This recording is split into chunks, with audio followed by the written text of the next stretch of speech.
Okay, guys, just so you know, we're going to start right on time. Good, how are you?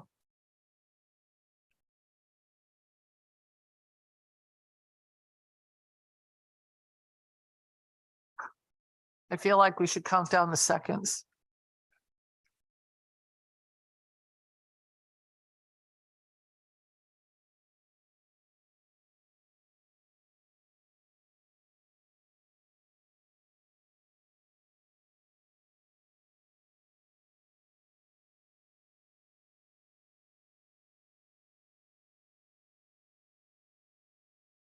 Okay, it's 1 o'clock. I'm going to start, and first up for us is Judicial, and Judge Bizzuto is going to present to us, but first you ask for some time to introduce who you have. If I may. Yes, you may. Thank Go you ahead. thank you very much. And good afternoon, Senator Austin and other distinguished members of the Appropriations Committee. My name is Beth Bizzuto, and I am the Chief Court Administrator. And I'd like briefly just to introduce the tremendous staff that I've had available to me. I've only been in the position since January, so they've been a true support. Of course, a lot of you know Brian Hill already, the Executive Director of Administrative Services, and he has Ron Woodard with him here today, who's another one of our budget gurus. There's Ty Erickson, Executive Director of Court Operations, along with Don Murphy and Jim Martin. Gary Roberts, Executive Director of CSSD, along with Julie Ravaz and Daisy Ortiz. Melissa Farley, our Executive Director of External Affairs. Lucio DeLuca, Executive Director of our ITD, along with Ratish Nair. And of course, Judge Anna Facido, who succeeded me and is now the Deputy Chief Court Administrator. So we've submitted our packet along with comprehensive testimony, but I wanted to highlight or focus for you 3 areas that are of great concern to the Chief Justice as well as me and the branch, just quickly, if I may. So number 1, security, number 2, staffing, and number 3, staying current.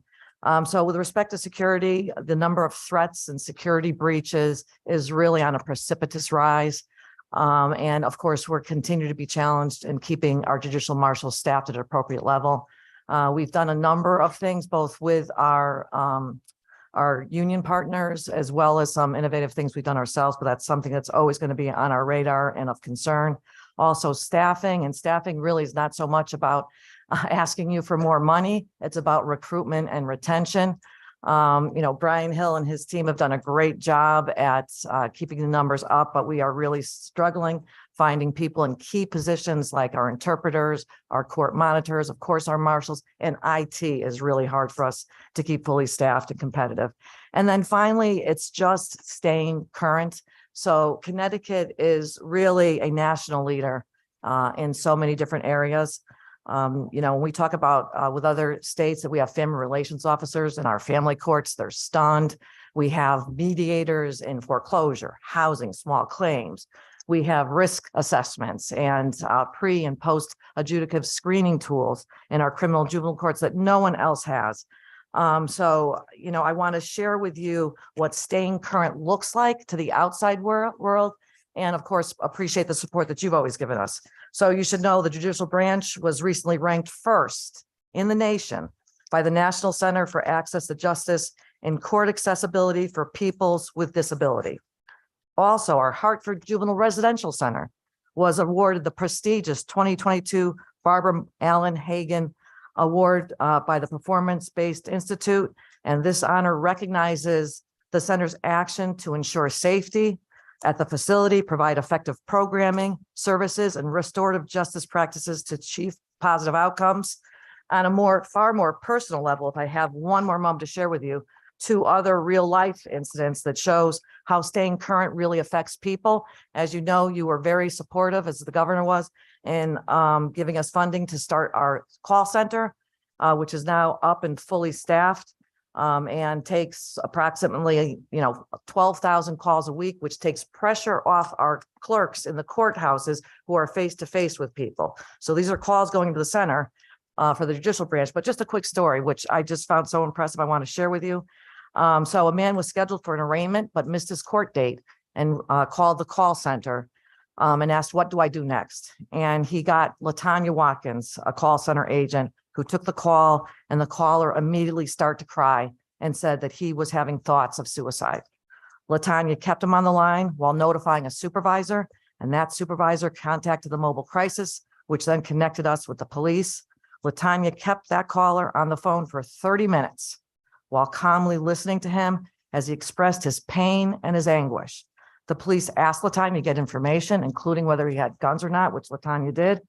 And LaTanya stayed on the phone with him until the police arrived, and she heard them working to calm the caller down and then terminate the call. That's what keeping current looks like. And this is just another demonstration of an issue we have. LaTanya came in as a call center agent, an entry-level position, a superstar, and is now in our jury unit. You know, she got a promotion, which she certainly deserved. Because we have really a lot of trouble keeping the call center staff. And then just one other very personal insight that shows what we look like from the outside. So I had a doctor's appointment yesterday, my annual. And of course, I'm sitting in the room waiting for the doctor to enter, and she comes in and she said, "Fantastic video." And it really took me by surprise. I'm certainly not on any social media. I was wondering what she was talking about. And she was called in for jury service. And she was talking about our implicit bias video and how impressed, how first of all startled she was that we would even share that sort of information with our prospective jurors, but how impressed she was with that. And we did that in-house with all the folks you see behind me. And it's now become a national model. And, you know, I asked her about her jury service, how it was. She was actually selected. And she said it was such a rewarding experience. It took 2 weeks out of her life, but she's a doc, so she could easily move her schedule around. But she said it was a very diverse group of people. They all got along, all reached consensus. And she said to me, "Where else in the world can a gay, Black female sit as a juror?" So it was really so impactful to hear that from her. And 2 other points with respect to that. I know there's a jury compensation bill before you. I'm not sure if you've addressed that yet, but certainly for Dr. Ellis, it was easy for her to come in. But compensation, daycare, travel is a barrier to people like her being a part of the jury process, which is so fundamental to our democracy. It's where the rubber meets the road, and everyone should have an opportunity to participate in that. And, you know, also, we're better today than we were yesterday. We're going to be better tomorrow. And I certainly can't take any of the credit for that, sitting in this chair, 30 plus days. It's all the people behind me who are dedicated career justice professionals. And I also can't sit here without acknowledging Judge Carroll, who sat in this chair for 16 years and brought the branch to where it is today. He deserves a lot of credit for that, as well as the people behind me. So with that, I'll turn it over to you. I have all of our subject matter professionals here who I'm sure, along with me, are probably far better than I can answer any question you might have. Thank you. Thank you. And so the first question is just a basic question we've been asking every agency.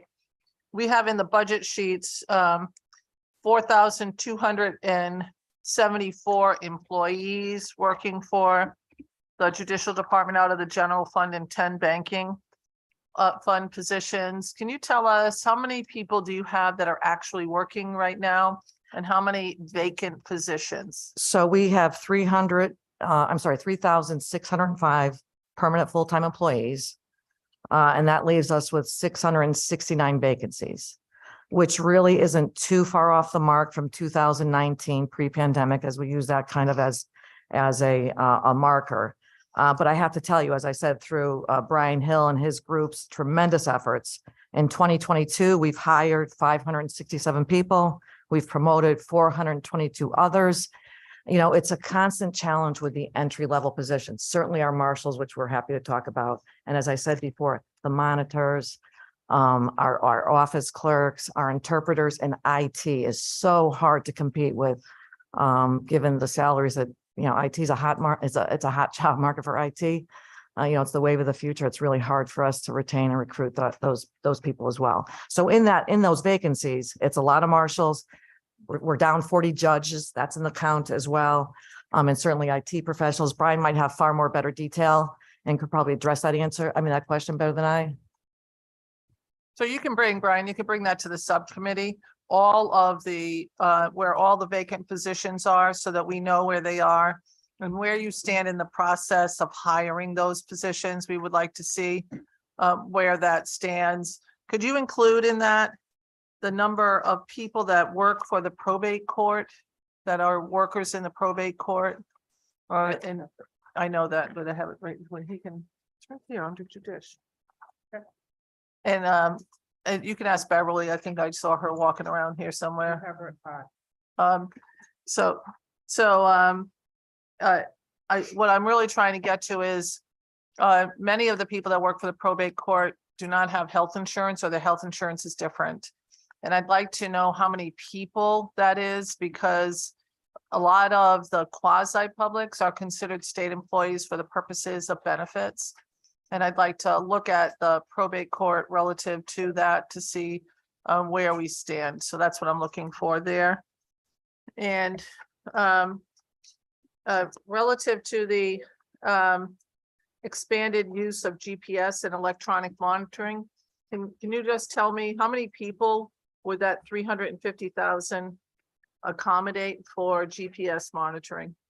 So I'll definitely turn that over to Brian, but before he takes that, we have GPS monitoring currently only in 3 locations, Bridgeport, Hartford, and Danielson. And I think the money that we're talking about was really kind of converting the old radio frequency equipment to GPS equipment, but I'm going to turn over to Brian to give you a far more in-depth response to that question. Thank you, Judge. Thank you, Senator Austin, for that question. Brian Hill, Executive Director of Administrative Services, Judicial Branch. So that money that you see referenced in the governor's recommended budget would help us to address an issue that we've seen growing in recent years, and that is the transition from radio frequency monitoring, which is, I'll say, an older technology, to GPS monitoring for people who are on pretrial supervision, probation, and the group that Judge Bizzuto just talked about, are domestic violence offenders. Just to give you a little point of reference on the cost, for GPS monitoring, the cost of the device costs us $7.38 per day. For radio frequency, it's $4.54 per day. So it's about 60% more costly to supervise an offender on a daily basis on GPS monitoring. And that 350,000 will allow us to continue to shift as we see orders come in for more GPS and less radio frequency monitoring. And so to the subcommittee, can you bring in how many people that dollar amount would impact? If it impacts more people, or if it just is a flat, we're replacing outdated equipment with new equipment, so that we would have that information. Absolutely. We can bring utilization trends for both types and over time. Thank you. And I kind of was surprised that you said Danielson. So a smaller part of the state, but that kind of surprised me. Representative Walker. Thank you. Excuse me. Thank you, Madam Chair. Excuse me, I was trying to eat lunch at the same time. Shit. First of all, it's great to see you both. Great to see you both, and thank you very much for all you guys do in working with us. I want to first ask about. I was going to ask about the GPS. So you're just changing the frequency on how it is being managed. Is that correct? Is that what you're doing? You're not expanding it or anything? Go ahead, Brian. So it's a little bit of both. We will be able to accommodate greater numbers of people on monitoring, but really the cost difference between the older radio frequency monitoring and the GPSs will allow us to continue to transition that mix of the type of monitoring from one system to another.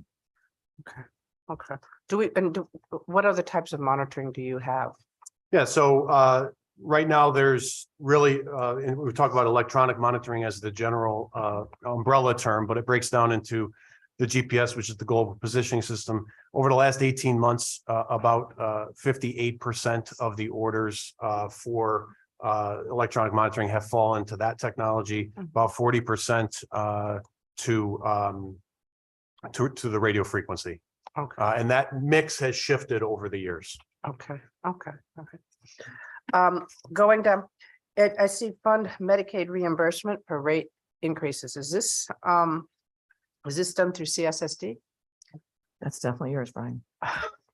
Thank you. So related to that, we have outpatient behavioral health services that are part of our call it supervision package.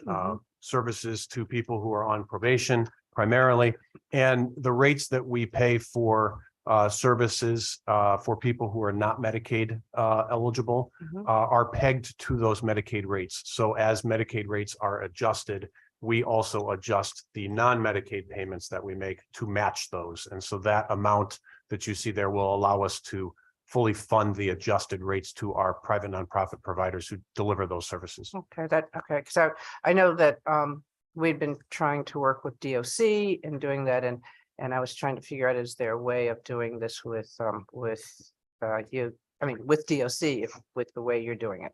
So we'll pursue that concept. We'd love to discuss some of the approaches that our excellent staff at Judicial Branch CSSD have taken in that area. Yeah, because I mean, part of our issue is when people get released, making sure that they're already engaged before they go out. And that's a big issue that we have throughout. And we're trying to help DOC figure out how to manage that. And it's funny, we were also talking with Department of Motor Vehicles today, and how do we help manage DOC to help people acquire that ID, so that because we've been working on these things for years and we don't seem to get traction, and it would help the state in the long run for all of those things to transition. So it'll be something we're looking forward to talk about.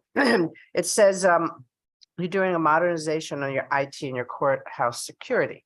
Now, as far as the IT system is concerned, you maintain your own IT system, don't you? That's right. That's correct. I'm so happy.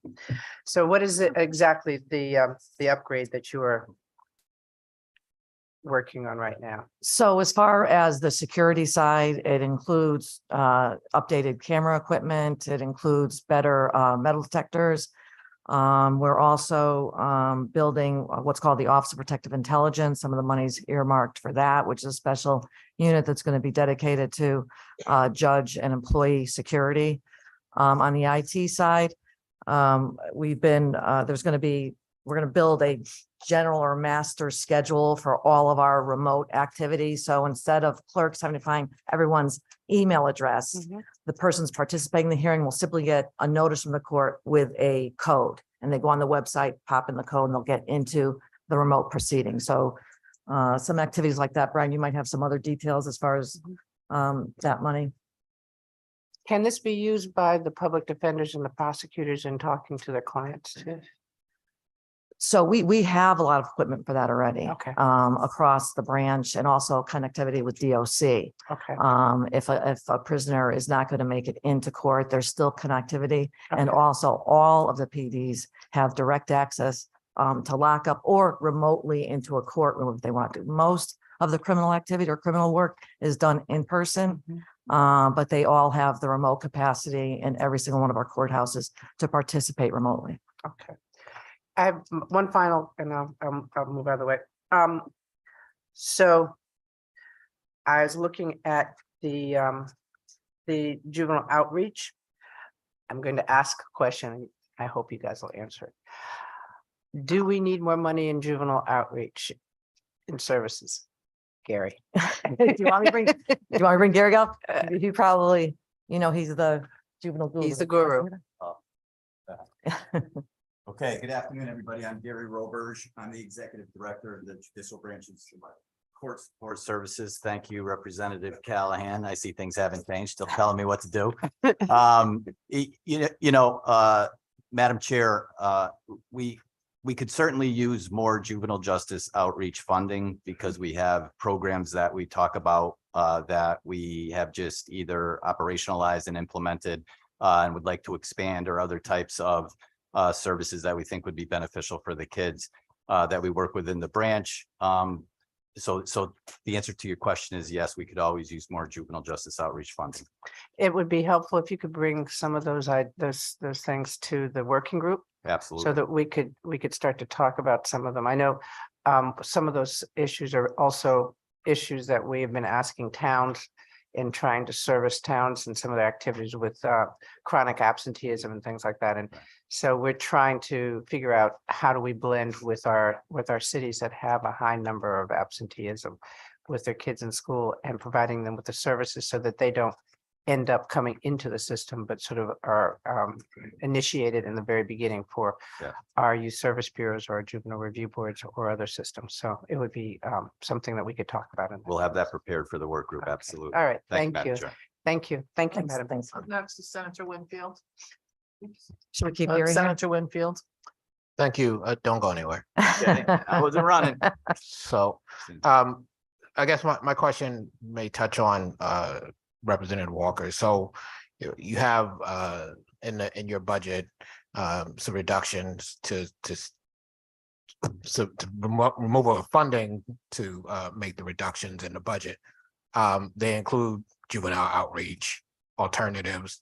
And I know that, when I got a briefing, there was a talk about a lapse that we had, but lapses don't always mean that we shouldn't be putting money somewhere. So can you talk to me about why that's in there and what the actual impact of doing that is, not just whether or not we had a lapse, because that doesn't mean all that much to me. Mhm.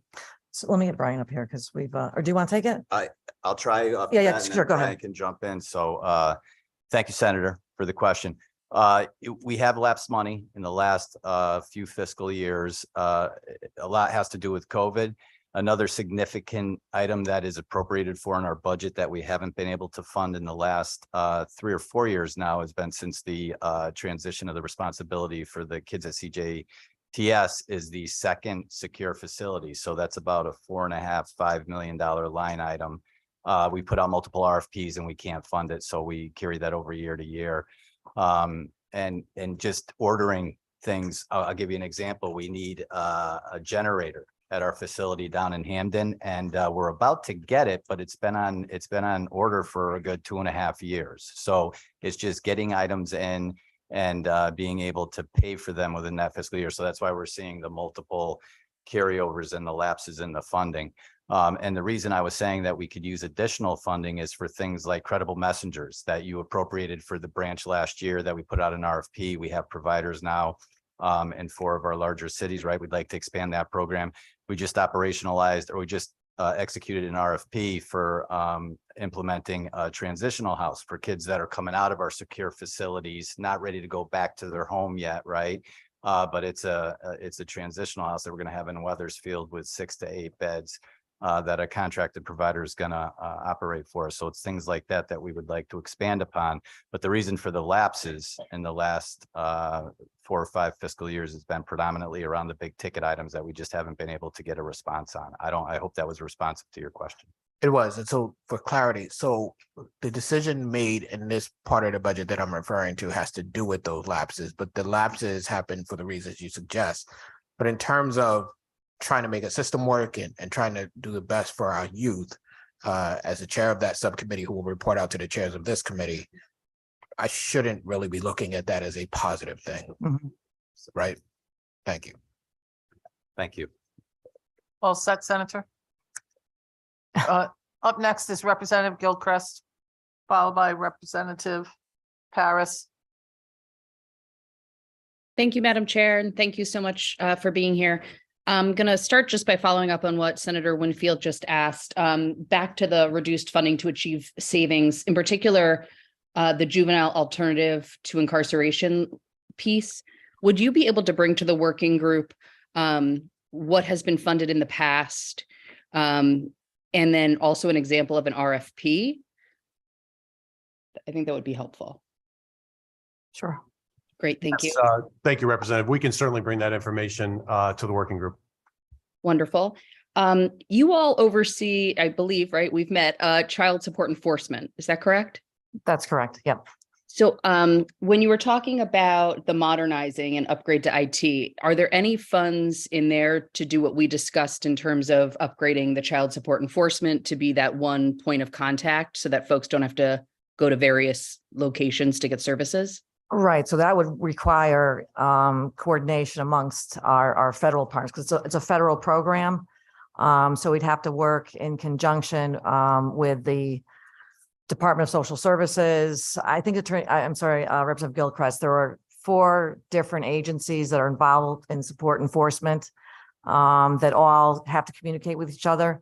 So it's not just a IT issue. Would be a reorganization of how that program works. But which I understand, but also wasn't there ongoing work to modernize the website to reflect what other states do, where folks can just go to one website and they don't have to figure out that there are those 4 different departments? Right. Is that at all funded in this budget? I don't know if that's specifically funded in this budget, but I know they're working on that, as well as the other items we talked about with them being able to be in court and take a direct referral as opposed to going to the many agencies before they get to support enforcement. Would you be able to bring to the working group kind of the status update on where that website stands Sure. and where those funds are coming from? Yes. Thank you. And then my final, just a thank you for the providing funding for the victim services providers, that continuation because of the VOCA issue. I just appreciate it. Thank you. Thank you. Thank you. Representative Paris, followed by Representative Rosario. Thank you, Madam. Thank you, Madam Chair. I appreciate that. Commissioner, how are you?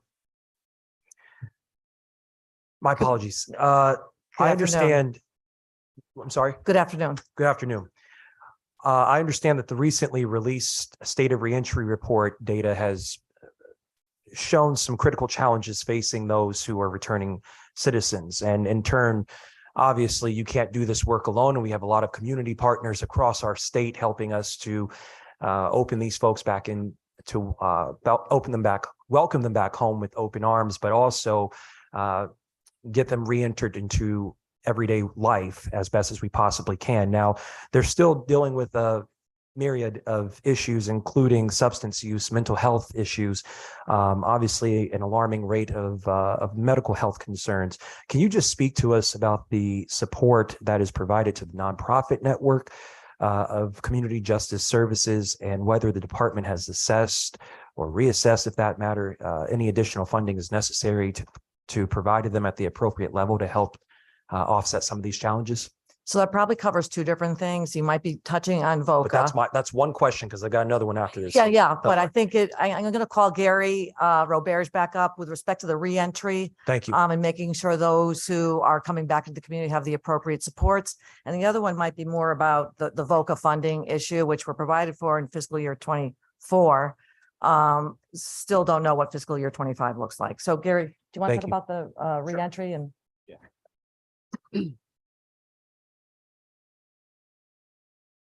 So thank you, Representative, for that question. And the branch has what's called the probation transition program that was funded through the legislature years ago, in which we have probation officers that go into the Department of Correction facilities 6 months prior to an individual being released. We work very closely with the Department of Correction. We have an excellent working relationship with them to transition individuals back into their communities.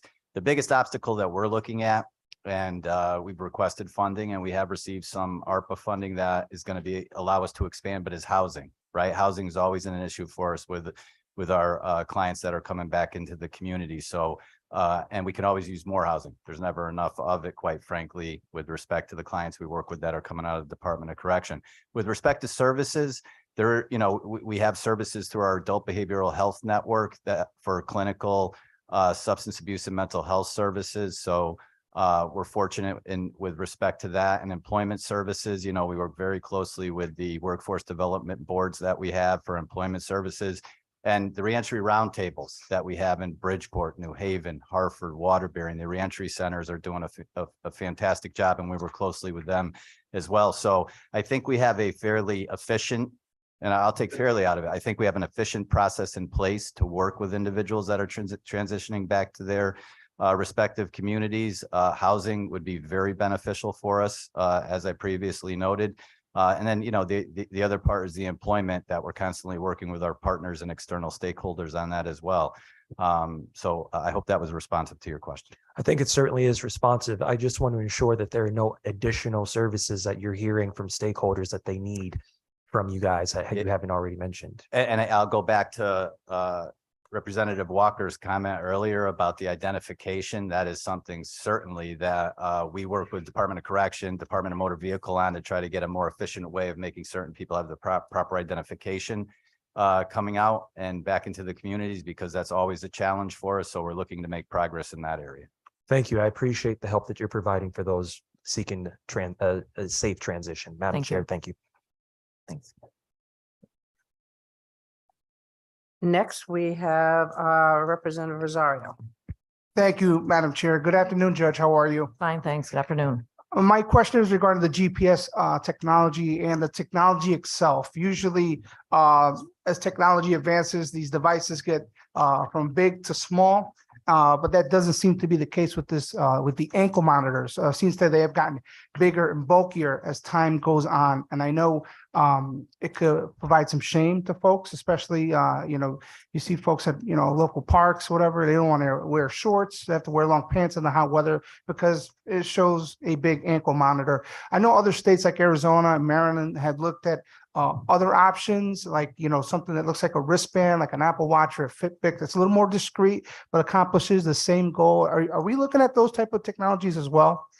Well, that's a great question. And we actually, because I want to know what it looked like, we actually have the equipment here if you'd like to see it. But you're right, it is rather bulky. And through our current provider, that's the equipment we have. I mean, it might be something worth looking into as to whether they also provide the hardware that isn't so obvious. But we don't have that hardware available to us with our current provider. Is there any way you can show people Sure. at home what it looks like and maybe have one of your staff members put it on their ankle so that we can see what it looks like?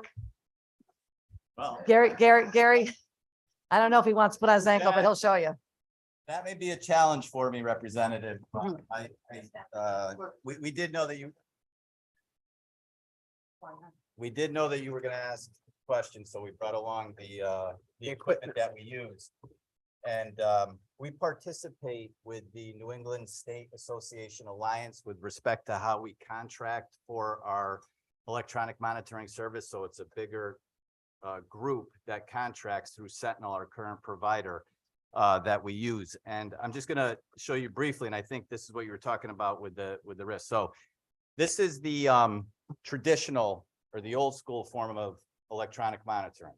This is called a home monitoring unit. Goes in a house, an HMU, a home monitoring unit, and then the individual wears this on their ankle, okay?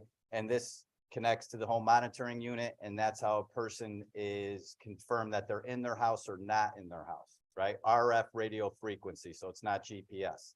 And this is the one that's the lower cost, and it as you can see, it's not that big of a device, right? And Gary, that would be only for orders of house arrest, correct? They can't Correct. leave the home, right? Yeah. Okay. Or if they do leave the home, it's with a specific orders for the court for medical, going to a religious, to church, right? So, but it's predominantly for home arrest. This is the one I believe you're talking about, Representative, which is the anklet that will go on somebody that's being monitored with GPS, okay? As opposed to this device here that only has to be charged, it actually will stay charged for over a year, right? This one has to be charged every day because it's constantly communicating with the satellites. That's how we monitor somebody's movement within the community on global positioning, satellite GPS technology. When we use this in the victim notification program, okay, so we have two different types of GPS. We have the traditional cases in court that a judge can order GPS on a case that's not a domestic violence case, but on the victim notification cases, the defendant would wear this, okay, but the victim would have the option of carrying just this part of the device with her or him, and not the strap included to it. So it can go in a pocket, it could go in a pocketbook, right? But for the traditional cases where people are being monitored, this is what goes around the ankle. And it is rather snug. We go by a finger. They do it to where you can slide your finger in to make sure that it's snug so that the individual can't slide it off of their ankle and interrupt our monitoring. But this is what the equipment looks like. And the reason it's as bulky as it is at this point, at least according to our provider, is the fact of the battery and maintaining the charge because again of the constant communication with the satellites, right? So that we can track the movement of the individual for which this device is placed on. So as they get better with their technology and the battery can become smaller and hold longer charges because it's all about the charging. Having somebody charge us every day we're constantly communicating with individuals that have this type of supervision to say, make sure you monitor your device, right? I'm sorry, sir. Yep. I'm glad you brought that up because as you can see, I know many of us have Apple Watches and Fitbits. I charge mine all night and my watch has a full charge all day up until the evening time. Yes. And has GPS technology. And I'm pretty sure you could track loved ones or whatnot on your phone or any other device. So the reason why I asked that is because we have folks that go for job interviews or spend time with their family, and it brings shame. It brings shame. And there's other avenues. If we're going to purchase it, if we're going to give you the money to purchase it, let's look at other options as well. Absolutely. Thank you. Absolutely. Thank you. Thank you, dear. Next, we have Representative Porter. Thank you, Madam Chair. Don't go nowhere. Tell Gary. I did want to go back to some things, but first I wanted to talk about, you brought up the obstacles with housing, right? When we're talking about reentry and getting people back into communities. You mentioned transitional housing for juveniles in Weathersfield. Can you speak to the population that is currently utilizing that housing, like demographically, where are they from? Okay, so currently on the juvenile side, Representative Porter, or the adult? Juvenile first. We're going to get to adult. Okay, juvenile first. So we just executed the RFP, or we're in the process of executing the RFP with the chosen provider to do this type of transitional supervision that we haven't had in our network before. Okay, so this is kind of a first of its kind, but because we're starting to realize we need this level of transition for the kids that we have in our secure programs. So when they leave our secure programs, whether it's Hartford, Bridgeport, or Hamden, and they're not ready to go back to their home at that particular point for various reasons, they have a place to go to in between. So we're hoping to have that up and running sometime in May or June. They'll come from throughout the state, but you know, the majority of the kids that we have in our juvenile justice system, as you know, come from the larger cities. So those are the kids that predominantly are in our deeper end programs of staff secure and secure. Thank you. And that was particularly why I was asking that reason, because of that reason. Right. Just thinking about the difficulties that parents, primarily siblings, family members would have as they do get into the prisons. If we're talking about transitional housing, I want us to consider that when you expand it, like you said, this is like a pilot. Yes. Right? You're just testing the waters. I think this is a good idea, but I would like to see that transitional housing moved closer into where these young people are from. Absolutely. And then the other thing is the adult, right? Transitional housing. And I just wanted to touch on what does that look like, particularly because I represent New Haven and Hamden. Yes. What's going on down in that area as far as transitional housing? Yeah, so we're currently, we just finished an RFP process and we're about to operationalize another transitional house in the Bridgeport area. We have one in the Waterbury area. We have one in Hartford right now. We'd love to get back into New Haven because those are the hubs, as you know, where we need to have our individuals located. So we had 3 transitional houses up and operational, 4 actually. And we went down to 2. We'll be back to 3, and we'd like to get one more online if we could through this RFP process or another to get back to 4, because we just finished doing field visits in our probation offices throughout the state, and it was clearly one of the things that we heard from our probation officers that they need out in the field, is because right now housing in the private network, right? I mean, just getting an apartment has become more difficult, to say the least, and it's really affecting the clients that we work with under probation supervision on the adult side. So we're committed, the branch is committed to getting back to the number of residential beds, which was, I would say, between 90 and 100 that we had online, or will have when we have the fourth one in place. That still won't be enough for us, but we're fortunate because we did receive some ARPA money where we're going to be able to expand housing a little bit, in addition to working with our colleagues in Project Longevity, who have housing resources as well. But we've also been able to do these other types of housing services. One is called rapid rehousing, right? And we piloted that in New Haven, and it's worked out very well, where we can get individuals into apartments. We pick up the cost of their rent for the first 6 months. They get a job, they start putting some of their employment earnings away, and then they take on 20% of their rent. They take on 50% of their rent, then they take on 75, and they stay in that apartment. And then, you know, and so we work with the landlords, and we just also operationalize rapid rehousing in Hartford. And we're looking to do the same in Bridgeport now, and then we're hoping to move to Waterbury. So it's a combination of all different types of housing options that we're trying to use that best fit the needs of the clients we're working. Absolutely. And you said that you originally had 4 transitional houses. 3. We had 3, and then we were moving to a 4th. Okay. But yeah, we Originally, you had 4 on board, I thought you we said? had 3 3? 3 Okay. transitional houses. And then no, let me backtrack on that. We did have 4. That's what I thought you said. Yes, that's right. I apologize. I'm trying to keep this all right here, right? So we did I have wrote 4. 4, yes. And then we ended 2 contracts that we had for transitional housing. We put out an RFP. We funded another one for 3, and we're looking to get the 4th one back online as well. And then possibly additional based on the ARPA funding and what we can do Right. with other providers in the community. Yes. Okay. Thank you for that. My question around the 4, where were the original 4? We had Bridgeport, Uh-huh. Waterbury, Hartford, and New Haven. Hartford and New New Haven. Haven. Okay. And now you have, We're in Waterbury and Hartford, and we're in process of another one in Bridgeport. okay. So you know what my question is. I do. What happened in New Haven? We go through the competitive RFP process, and through that process, we identify providers that are eligible to run the programs that we're asking them to run.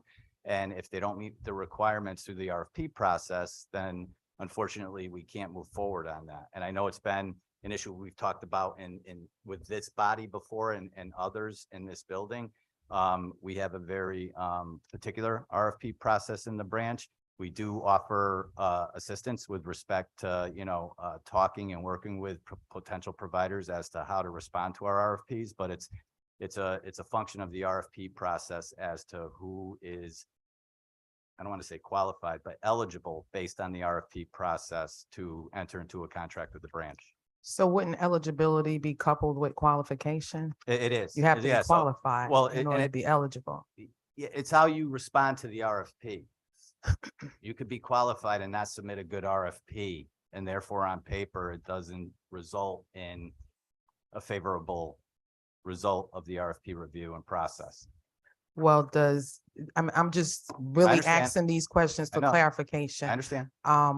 So the track record, does that weigh in? Like if you have transitional housing that has been doing that, has a track record, like explain to me what's taken into consideration. I guess we could cut to the chase. Okay, so it's staffing levels, it's programming, it's prior history of running a program like you were just talking about, right? That's certainly a qualification.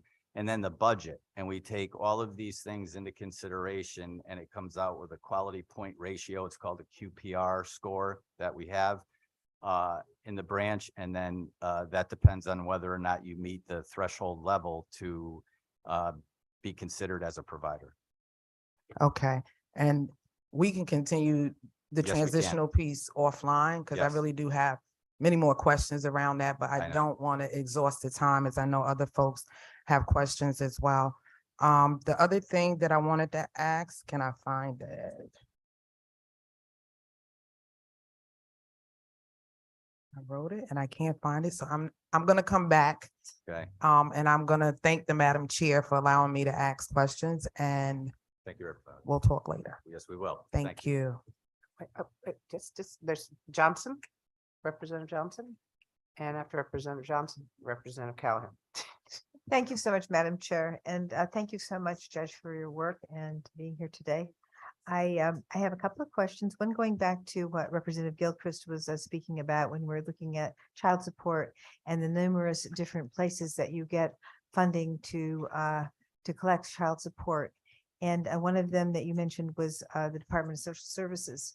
And I wondered, in terms of the line item that you receive, the child support, what line item, do you know what line item it's from in the DSS budget? So I'm gonna let Brian get that, but with respect to DSS, it's a person who is looking for child support services that the branch offers, they have to go through DSS first before they get to us. I'm not sure of the funding that we may receive from DSS. Brian, do you have any information with respect to that? We do cooperative work with DSS that it does involve some budget items. That would be an item that I could certainly bring to the working group, gather that information for you. Representative Johnson. Thank you so much. That would be very much appreciated. And, you know, when you bring what line item it's from, what the federal maybe support is from that, all that, you know, all those little details would be much appreciated. The other. We've always wished that they could come directly to the judicial branch. Yeah. But it's an area that we've been unsuccessful in attempting to have that accomplished. And, Because it'd be so much easier for a person, just one-stop shopping, as Representative Gilchrist is, you know, a huge advocate of it, and it makes sense. It's hard enough for a person to come to court on a single day, let alone go to an office, then go to court. So it might be a it's not further- efficient. No, it doesn't sound it. No. With your idea on that particular idea, how would we have the court, you know, be directly involved in getting the resources to do the child support? What funding streams would you envision in that circumstance? So, I mean, we've done some, you know, rather small things as far as in our courthouses, advertising the process, and they could go directly to a court service center, get some help with respect to that, because ultimately they have to come to our courthouses. Our support enforcement magistrates sit in our courthouses. So we've done some promotional material, some advertising, some information on the website. You know, Paul Bordelos is our Director of Support Enforcement Services. He's a real champion, and we could probably get some additional information at the working group to, you know, fully vet that. He'll have all that information. That'd be wonderful. Yeah, Thank you let's so do that. much. Thank The you. other question that I have that has to do with the transitional housing, following up on Representative Porter's, and I am in Eastern Connecticut, and I didn't hear anything about transitional housing in Eastern Connecticut, yet we do have a number of people who are discharged from the prison system into my area in Wyndham/Willimantic. We have 3 homeless shelters there, and we have the No Free Shelter, and then we have a large during the spring and the summer and part of the fall, we have a large bank of tents, tent city, very big tent city there. So we actually picked up 8,000 pounds of garbage from the river just in the last few months. So we're looking at, you know, quite a lot of work that our people have to do to address this, and transitional housing would be a wonderful opportunity for us. And I'm wondering, have you tried to have anything done in Eastern Connecticut? This is your last question? Your third question? Oh, I thought it was I'm just- counting. oh, you're getting like, oh. So Eastern Connecticut. So thank you, Representative Johnson, for that question. Eastern Connecticut, where we place our transitional houses is a direct result as to who responds to the RFP process. So if there are not providers out in that area, it certainly doesn't exclude individuals from New London, Norwich, Danielson, Willimantic of going to the transitional houses that the branch operates in the sites that I just noted. But specific, you know, to your location, rapid rehousing that we were just talking about is something that we could certainly look to do, like in the New London area for certain. And then also we have these other types of housing resources called REACH houses that right now are predominantly for sex offenders throughout the state, and it's run by one of our providers and that we contract with. Department of Correction also has a number of REACH beds throughout the state, but those are similar to rapid rehousing, to where we work with landlords, we identify apartments, and then there's a case management component. We do have reach beds out in the eastern part of the state for a portion of our sex offender population, but it's something that the branch is looking at to expand to more of the clients that we work with, and not just sex offenders, because of the different issues that we have in different parts of the state, like the eastern part of the state, with housing resources and getting providers out there to operate a transitional house for us. Thank you, sir. Thank you, Thank you madam. for that. Representative Callahan, go ahead. Thank you, Madam Chair. Hey, Gary, where you going? It's good to see my old judicial family here, old friends. And Gary, have you seen an increase in the GPS monitoring versus the old curfew monitoring? We have, yeah, a significant increase, actually. And with that significant increase, you have staff has to monitor 24/7. Correct. So are you having difficulty finding staff to do so? We do in some office locations, so by way of an agreement with the union that represents the adult probation officers, there's a max of 7 cases for GPS, because it is a 24/7 monitoring supervision service that we provide. And you do get calls in the middle of the night, right, from our provider that monitors the violations and the alerts. So it is labor intensive. We're able to cover the caseload at this point, but it continues to increase, and hopefully it won't become a resource issue, but I can't say for certain. Thank you. And I have a question, Your Honor, but I do want to commend Court Support Services for the work regarding Representative Paris's question. Having worked in the probation transitions program, the branch does a great job of getting into the facilities and trying to get people housing and get set up with services before they hit the road. So thank you. Your Honor, during COVID, a lot of the court proceedings were done via Zoom, via whatever Teams. And has there been an effort by the branch to continue that? For instance, we talked about perhaps a shortage of staff, a shortage of marshals. When you take a female prisoner from Niantic and they have to be woken up at 3 a.m.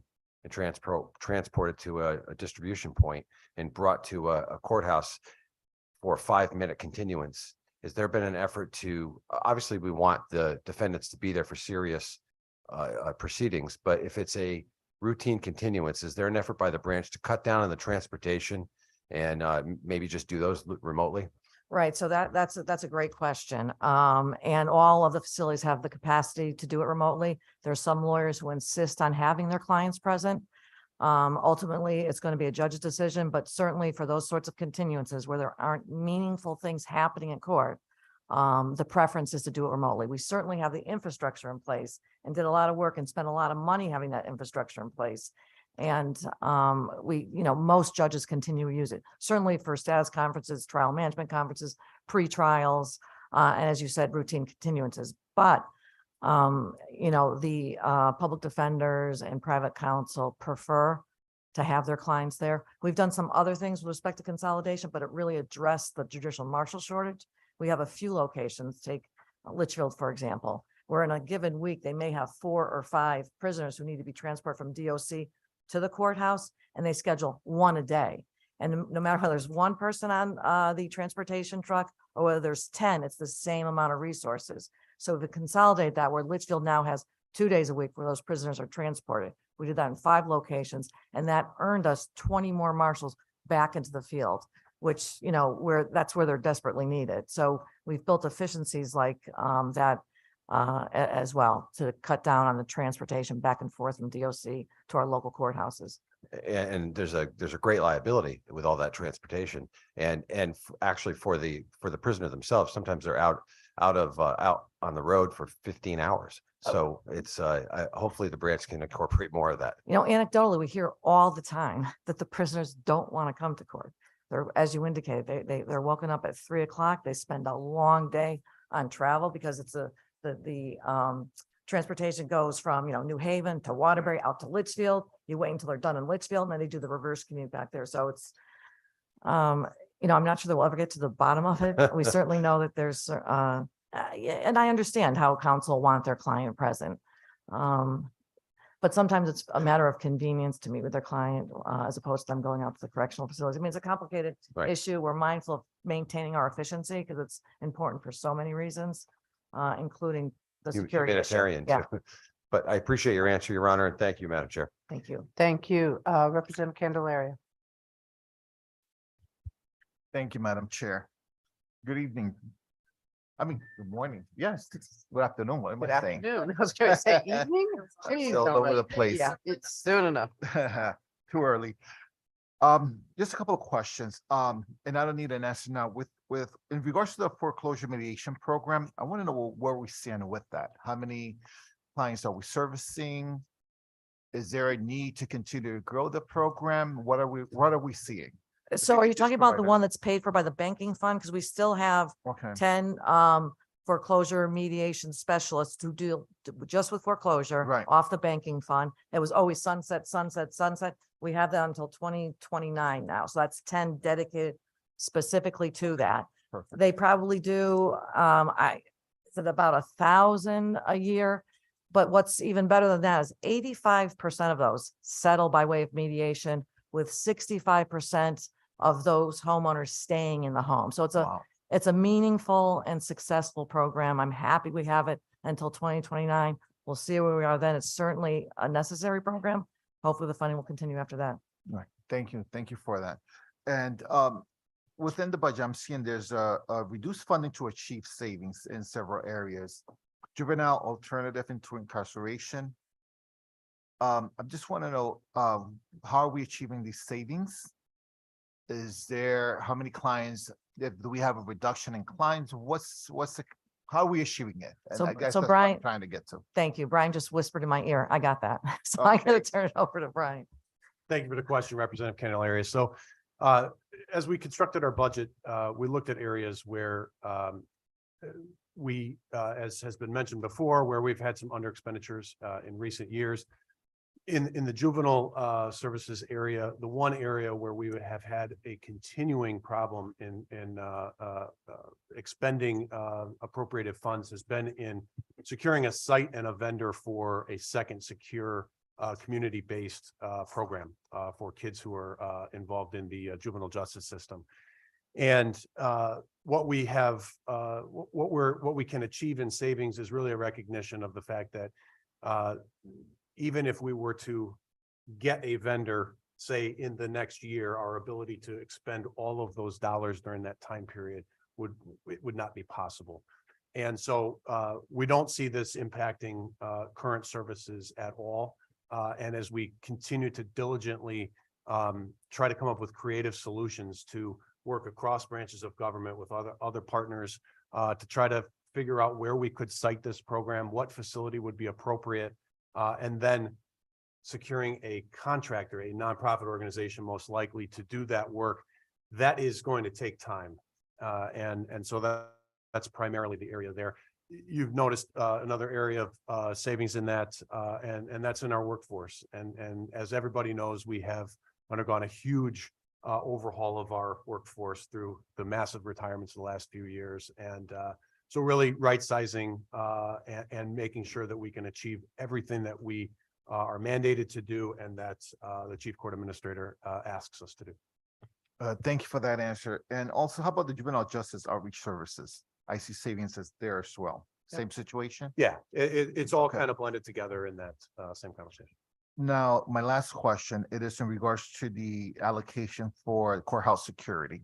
I know that in the past, we have invested dollars, right, so that you can strengthen your security measures at the courthouses. Can you talk a little bit, in addition to what we already have allocated in the last biennium, what is the difference with these dollars and what is that you're trying to achieve? So, yeah, as you probably know, and I appreciate the question, Representative Candelaria. I know this is of interest to you with respect to our judicial marshals, which we still continue. We're challenged by keeping sufficient ranks. We've done some things with our union partners as far as increasing the starting salary and giving them additional steps along the way. And also, if we're lucky enough to get someone from DOC, they come in at their salary as opposed to starting at the bottom again. As I mentioned to Representative Callahan, we've have consolidated transportation, which got us 20 marshals back in the field, As you may know, we've suspended operations in Enfield and Norwalk, which netted us another 20 marshals back into the field. They were very low volume courthouses. So, you know, our core infrastructure is really on a triad. We have building design, certainly in our newer buildings, and we also try to accomplish that in our older buildings. We've gotten some bonding money to harden the exteriors. We have sophisticated electronics. And also, of course, our judicial marshals will go through a 17-week academy training. And we're starting to kind of layer on that both for efficiency and so much, you know, the threats have really, I think we have Director Murphy here, increased by 90% in the last 2 years as far as threats against, and it's not only judges. It used to be family judges only 10 years ago. Now it's a judge in any one of our divisions and our employees, which is really intolerable. Our regular employees who just come to work, get their job done, and they're subject to abuse and a threat. So we have built a centralized monitoring system. So at Woodland, where the academy is, we have a number of highly trained marshals who are surveying 800 cameras that are located all of our public areas at our courthouses, exterior and interior public hallways. Additional eyes on those locations, especially if we know of a certain threat or a high profile case, or it could be a marshal called out, so they need some attention on, you know, a hallway that's not busy or traffic. They could be watching that. And on top of that, there's been funding, and we've asked, and we are starting to create what's called the Office of Protective Intelligence. And it's building on the partnership we have already with CTIC and Homeland Security, FBI and state police to, you know, have security analysts within the branch who have sophisticated, or eventually will have sophisticated software to detect, identify, and deter a potential serious situation. I mean, the Chief Justice, I just spoke to him yesterday, and he said, Beth, it's just a matter of time. It's going to happen. So we're doing our best to make sure the people who come to our courthouse, the people who work in our courthouse are safe. I mean, we get 230,000 new cases every year. And I think people fail to understand that those are controversies. No one wants to come to our courthouses. They're summoned by us. And most of those controversies play at real things that are meaningful to people. And there's a lot of emotion. I mean, we're kind of little powder kegs in 34 locations around the state. Our marshals are great at managing those, that population of people who come here. We used to, pre-pandemic, we screened 7 million people through our courthouses. That's everyone that you know in Connecticut going twice to a courthouse. I mean, it Judge? was just, oh, I'm sorry. I'm that gonna, too long? we're gonna work on brevity. And Okay, I'm answers. sorry. Security is a really important initiative for us.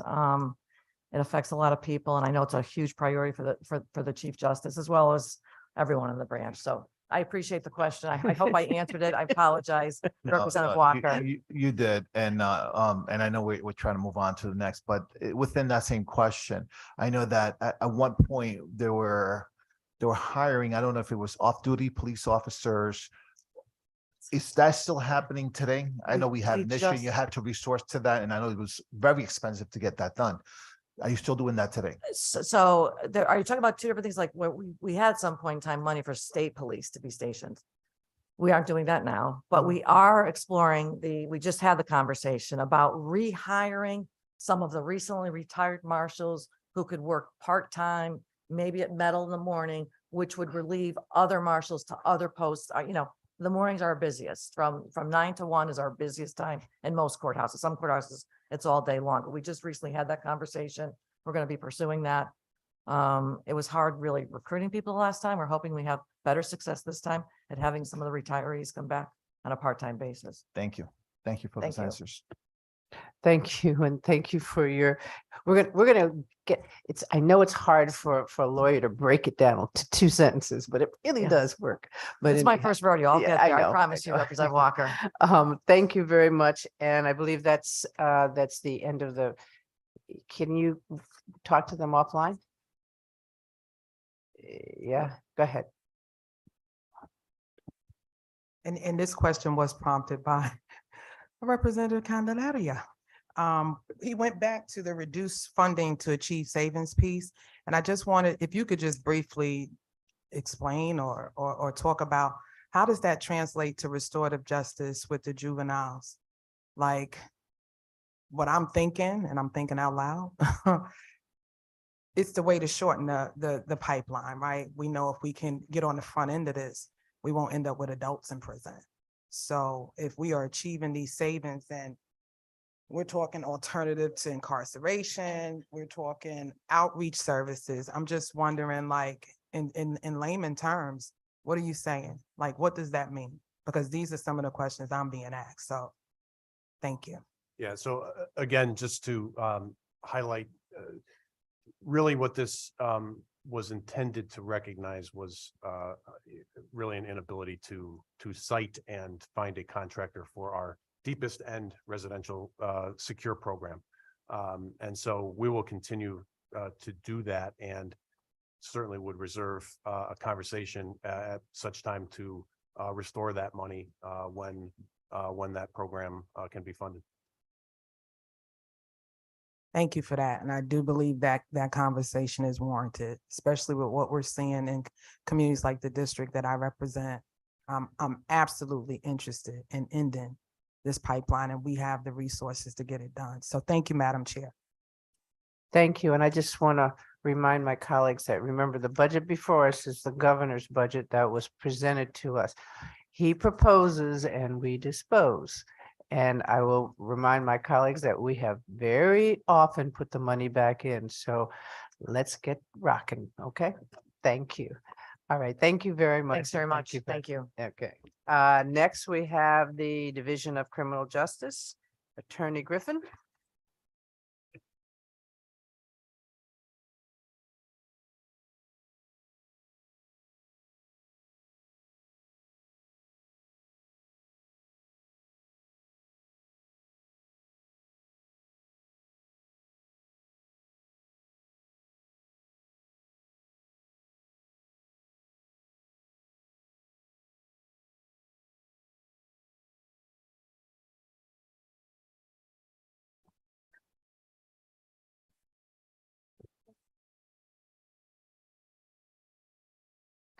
Good evening. Good evening. I know, good afternoon.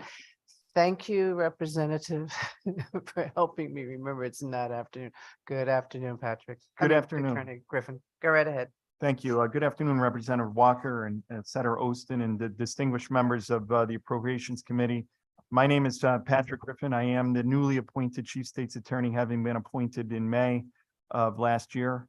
I'm here obviously to testify on behalf of the Division of Criminal Justice. With me are Deputy Chief State's Attorney John Rosado to my right, who's the Deputy Chief for Administration, Kevin Lawler, Deputy Chief for Operations, Lisa D'Angelo, who is the Director of the Office of Professional Standards and Ethics, Director of Finance, Valerie Clark, and the Division's Legislative Liaison, Ann Canoyer.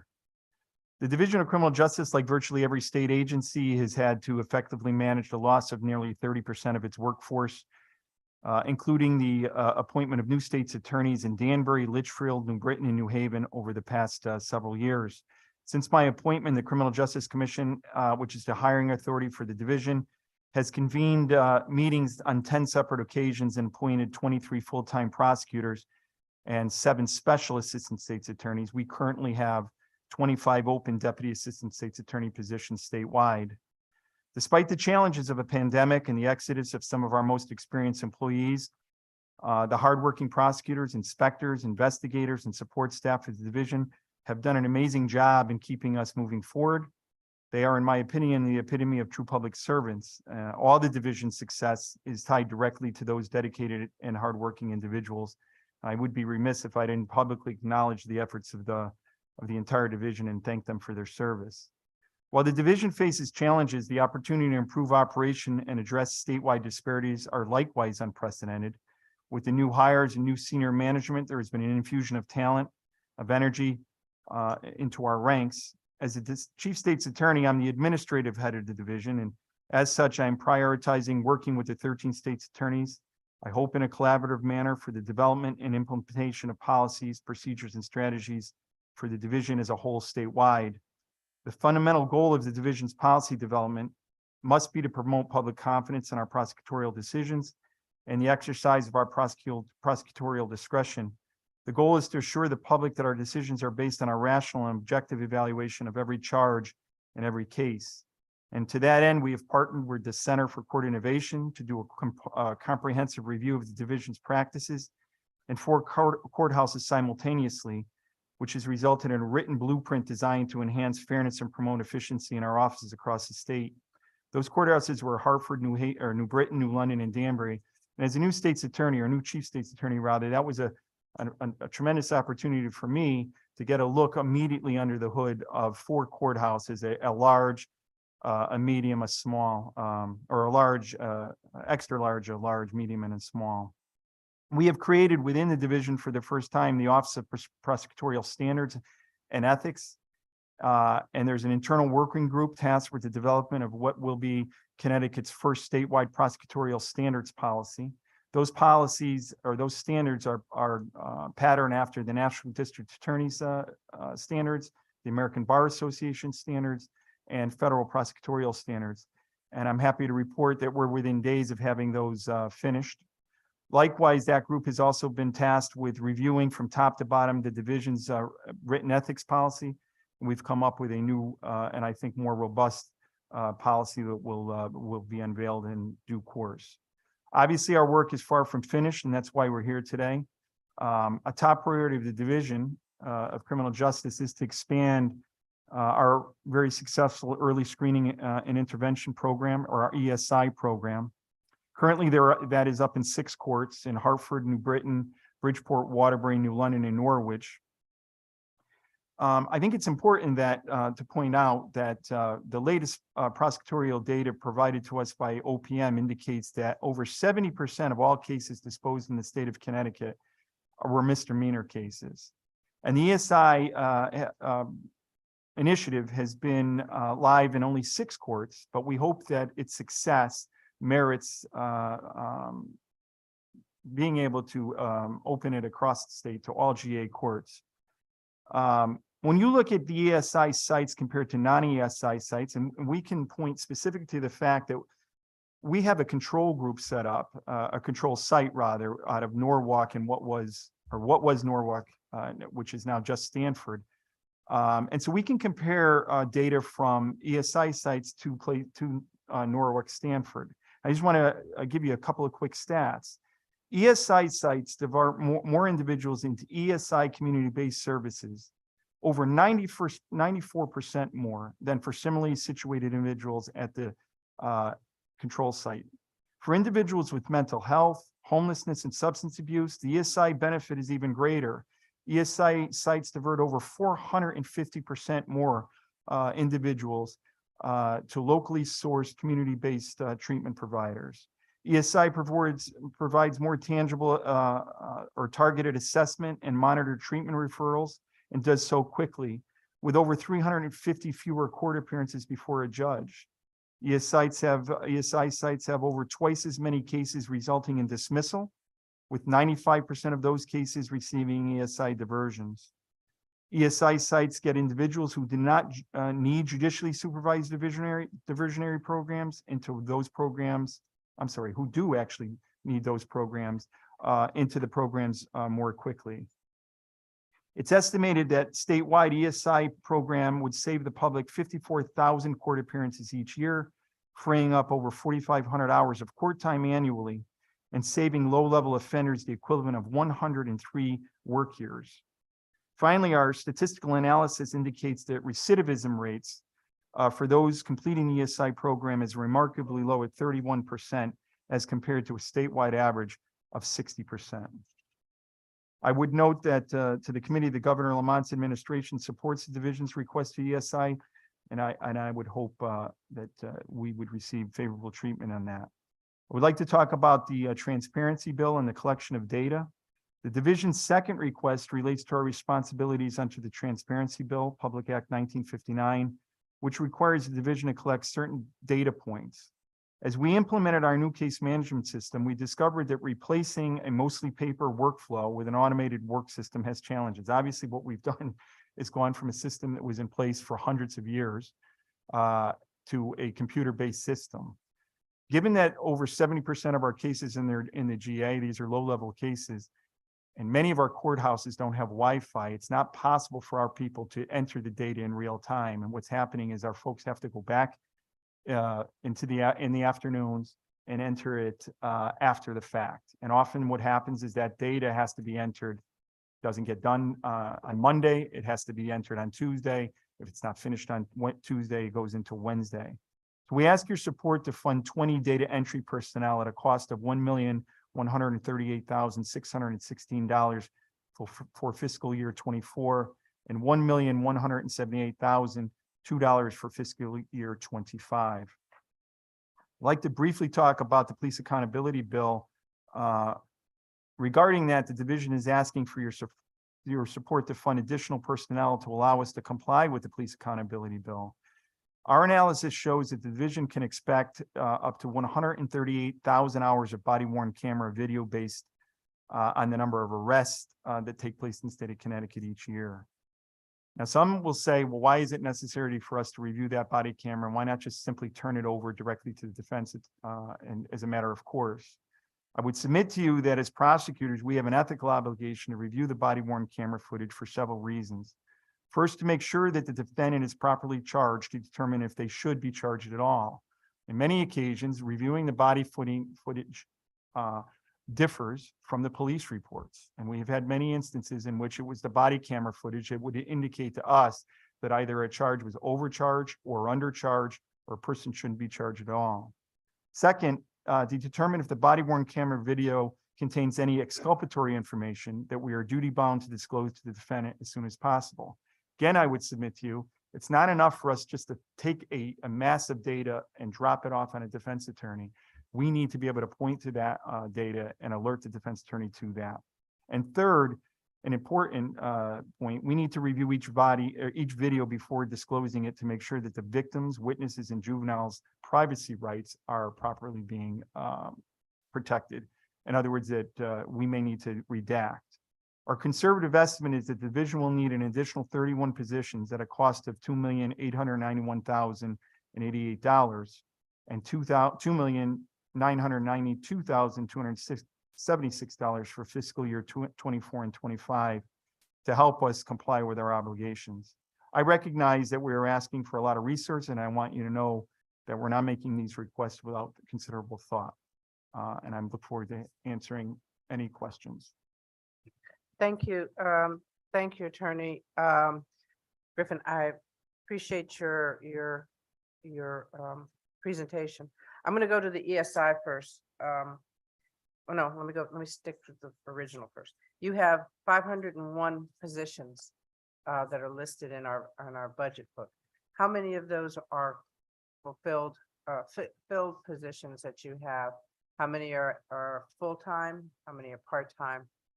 And how many are in the queue that you are trying to get through Department of Administrative Services? Sure. So we currently have 451 full-time positions that are filled. In terms of prosecutor positions, we have 25 open vacancies. As I indicated in my opening remarks, since my appointment in May, the Criminal Justice Commission has been meeting very regularly, sometimes as often as 2 times per month.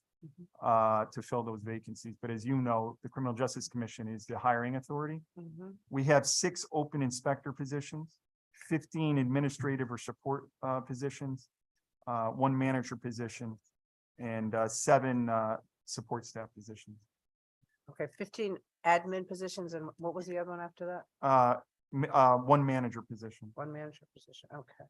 And that would be a total of 54. So right now you have 451. How many of the 451 that you have are attorneys? So in terms of our attorneys, we have currently 203 filled positions, and we are slotted for 228. Now those are full positions. Do you do contracting too for attorneys? We do. Okay, and approximately how many do you do for contract? So in the last year, total, we've hired 7. You've hired several. Yeah. So some that you came in and then you hired them on. Okay. Yeah. But you do use contracting services also. We do. We call them special assistant state's Right. attorneys, and they are sprinkled throughout the state, including at the Office of the Chief State's Attorney. And frankly, they are essential to us because we are able to hire. We do have to pass the names through the Criminal Justice Commission, but the hiring timeframe is much quicker with a special. Okay, would you bring to our work group the amount of contracted attorneys that you have versus, and then we've got the number, we'd like the whole breakdown, full-time, part-time and everything like that. Absolutely. Because we're finding that I don't think we've had any agency that has had more than maybe 70% staff and completed, even though the book says they do, but we don't really have those. So we're just trying to keep track of that. On the ESI, you spoke to me about that, and I never got the statistics. I'm shocked at that because we did send them to your aid. Really? Yes. Okay, I have to go back because I don't, if it would be appreciative if you send it to us and I could share it with the Absolutely. group. And I apologize if there was a That's okay. miscommunication. I was under the direct impression that you did receive them. I And I'm just- sorry I that got swallowed into work. And I'm sorry that we missed, I know that we had hoped to have you down in New Haven Mm. for a site visit to see ESI in action, and I hope that that's a think- possibility in the future. I'd like to, and some of our other delegation members, I'm sure, especially on the panel. Absolutely. For judicial and corrections. Then the other thing that I was interested in was the funding for body cameras. Yes. Can you explain to me, what is this funding specifically? So in light of the police accountability bill, prosecutors' offices across the state have had an influx of body worn video to review. And what we're asking for is individuals to assist us in reviewing that body worn camera footage. So for example, I was the state's attorney in New Haven for 6 years, and when I was appointed, I believe all 13 of the police departments that fed cases into that JD were wearing body cameras. And again, there's an argument to be made. Some will say, well, no, Pat, just submit all the body cam footage directly to the defense attorney. My position is that we should be doing our very best to review the body camera footage. I think it's an ethical obligation. All right, Senator Winfield. Thank you, Madam Chair. On that body cam, so when I look at the write-up, it talks about the DCJ inspectors utilizing body cameras, but you didn't talk about that in your response to Representative Walker. What impact does that have on the number that we're talking about? On our DCJ, are we talking about our inspectors now? Yeah. I don't think minimal. I don't think that's going to be much. It's really the it's really the municipal police departments and the state police, the vast majority.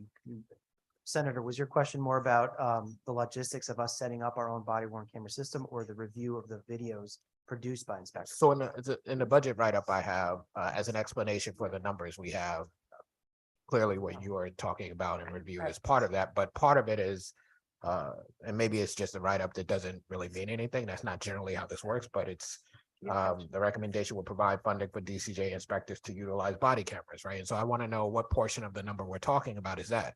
It's the annual number for the our inspectors. We have about roughly 80 inspectors. So for the equipment, the anticipated amount of storage that we would need, cloud storage, we're talking about $250,000 annually.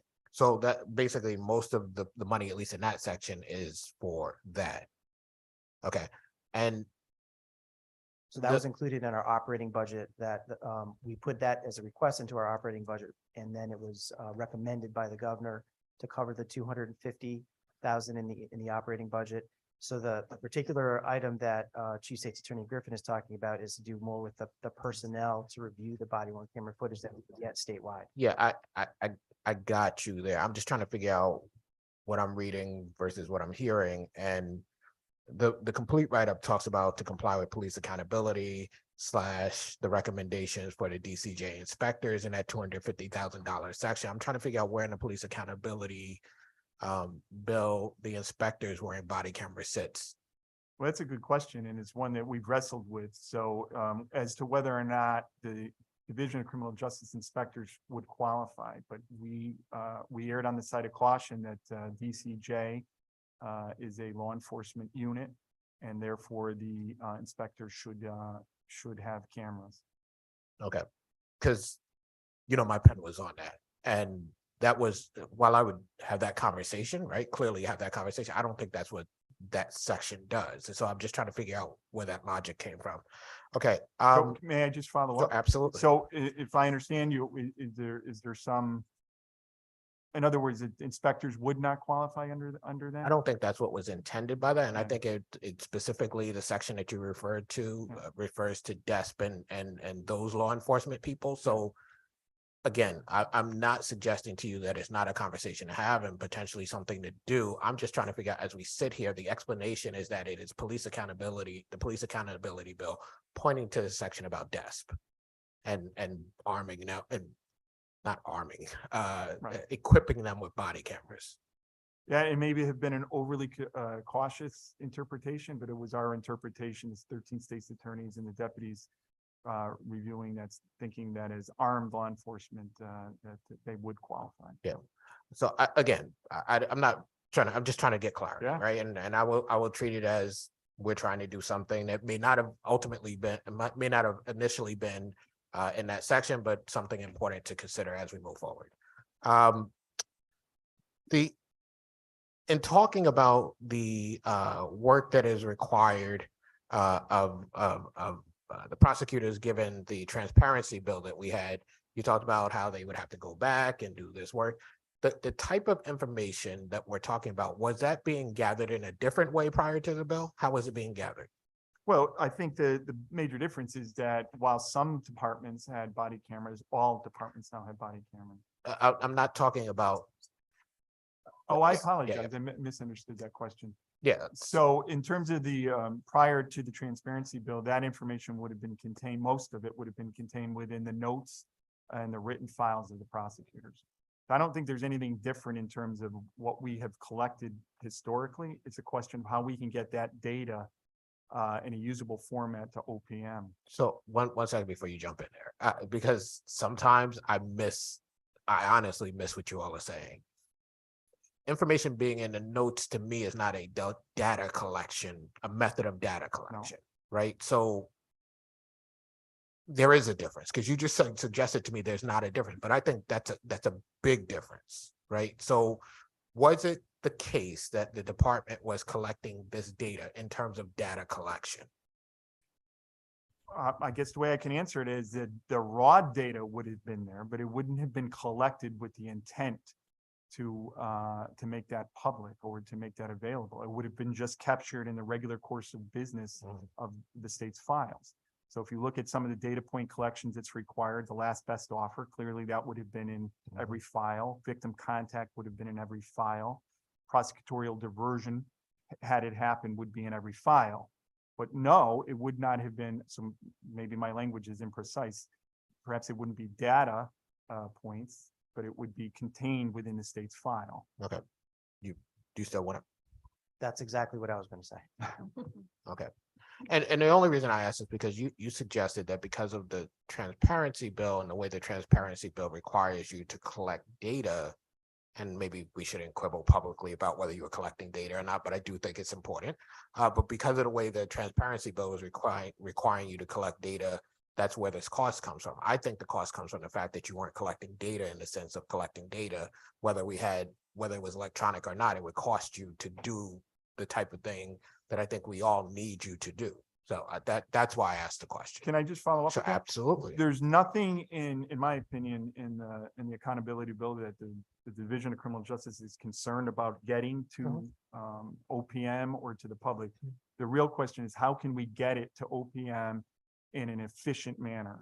And that's where we're having difficulty, because we went from a written documents to now having to enter data in order for that data to be transmitted to OPM. It's not, and so I just want to be clear, there's nothing in the accountability bill we're concerned about. It's just a question about getting it efficiently. And that's where we are having some difficulty. Go ahead. Senator, I would also just add to that, that this is one of the issues that I would say the 13 state attorneys, the chief, Deputy Chief Lawler, and I have been working on literally night and day for what seems an eternity. And we have tried different methods to improve on our data collection. We've tried, various methods. And the one that keeps coming back with the most success is the simplest answer, which is bringing in an additional data entry person whose sole responsibility it is to get that data into the system. Now, when Chief Griffin came on board, one of the first things that he proposed that we do, and we did enact, was we created a policy with a form, as simple as that sounds, a form that allows those prosecutors that are in that really busy GA court to document those 3 data points, right? Because you're 70% of all of those cases that come in go into that GA court. So it is an onslaught of a lot of cases that have to be handled very quickly. So that gives them, we can put it on bright yellow paper, gives them a quick and easy way to jot down those data points. And that yellow page goes out with the file into the office. And then someone needs that responsibility. If there's yellow paper on top of the file, I got to pull it. I got to enter it into the system. We get real-time entry instead of what we get now, which is 6 months later entry. Yep. Okay. And I'm going to stop you there because I don't want them to get on my case. Because it's not me.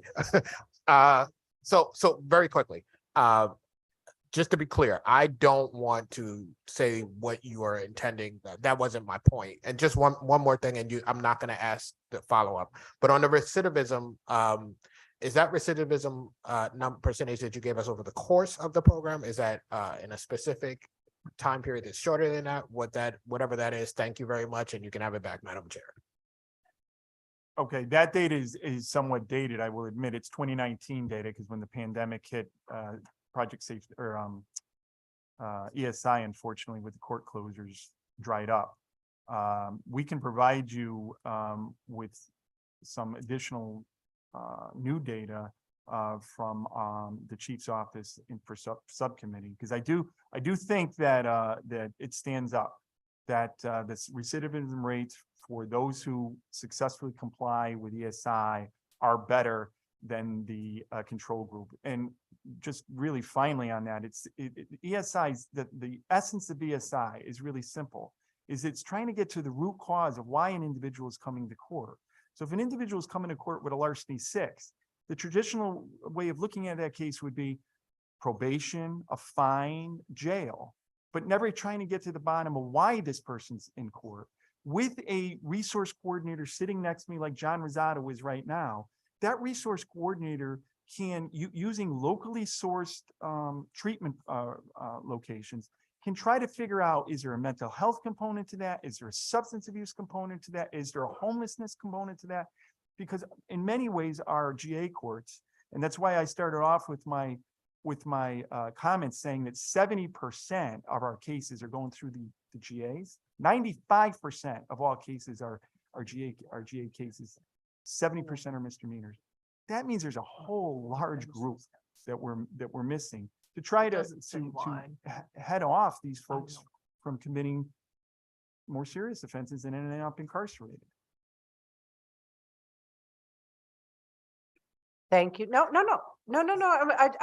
I think it's good because I was trying to hear some of the conversation. I couldn't hear all of it, but the ESI, the information, the data on ESI, I think is critical, because if we're talking about spreading it out throughout the state, we got to make sure that we are talking the same things in there. So that's why it'd be good to have the data and understand the data. So I look forward to getting that.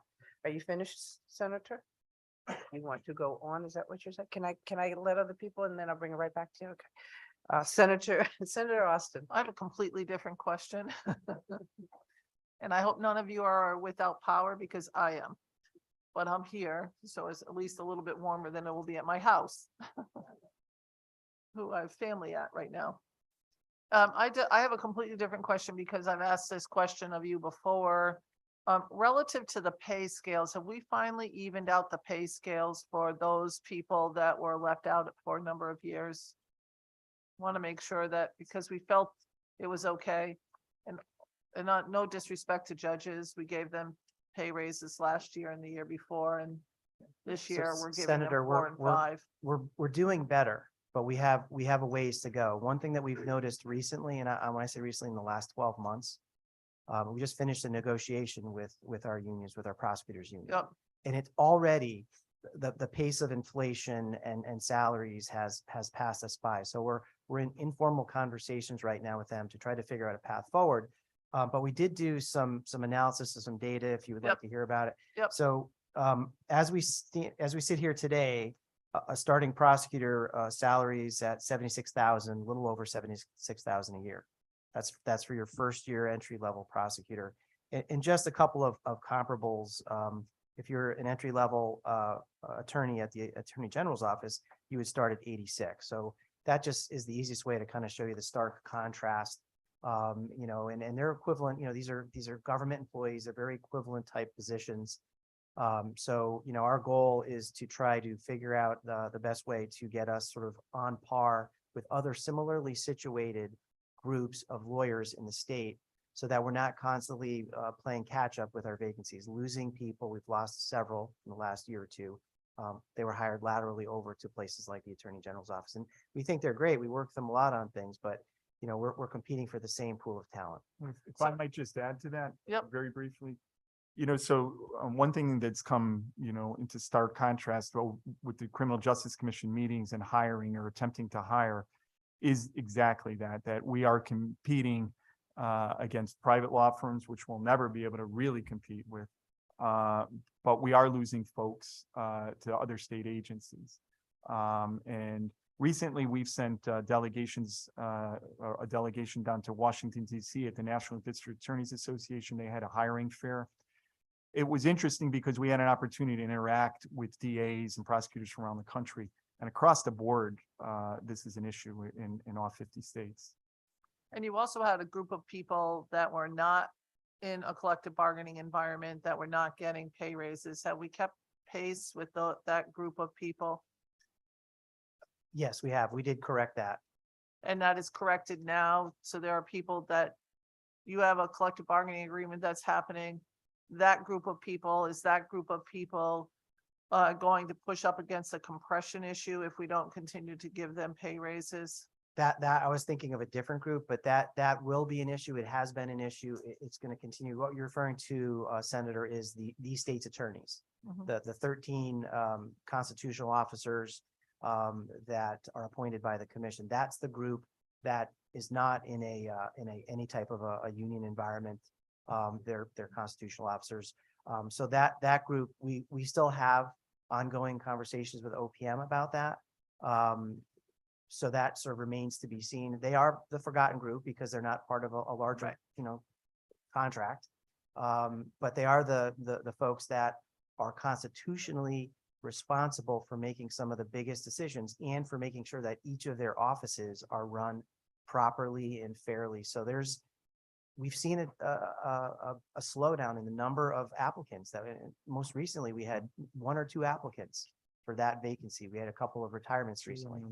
Two most recent. Thank you, Chief. Two most recently in New London.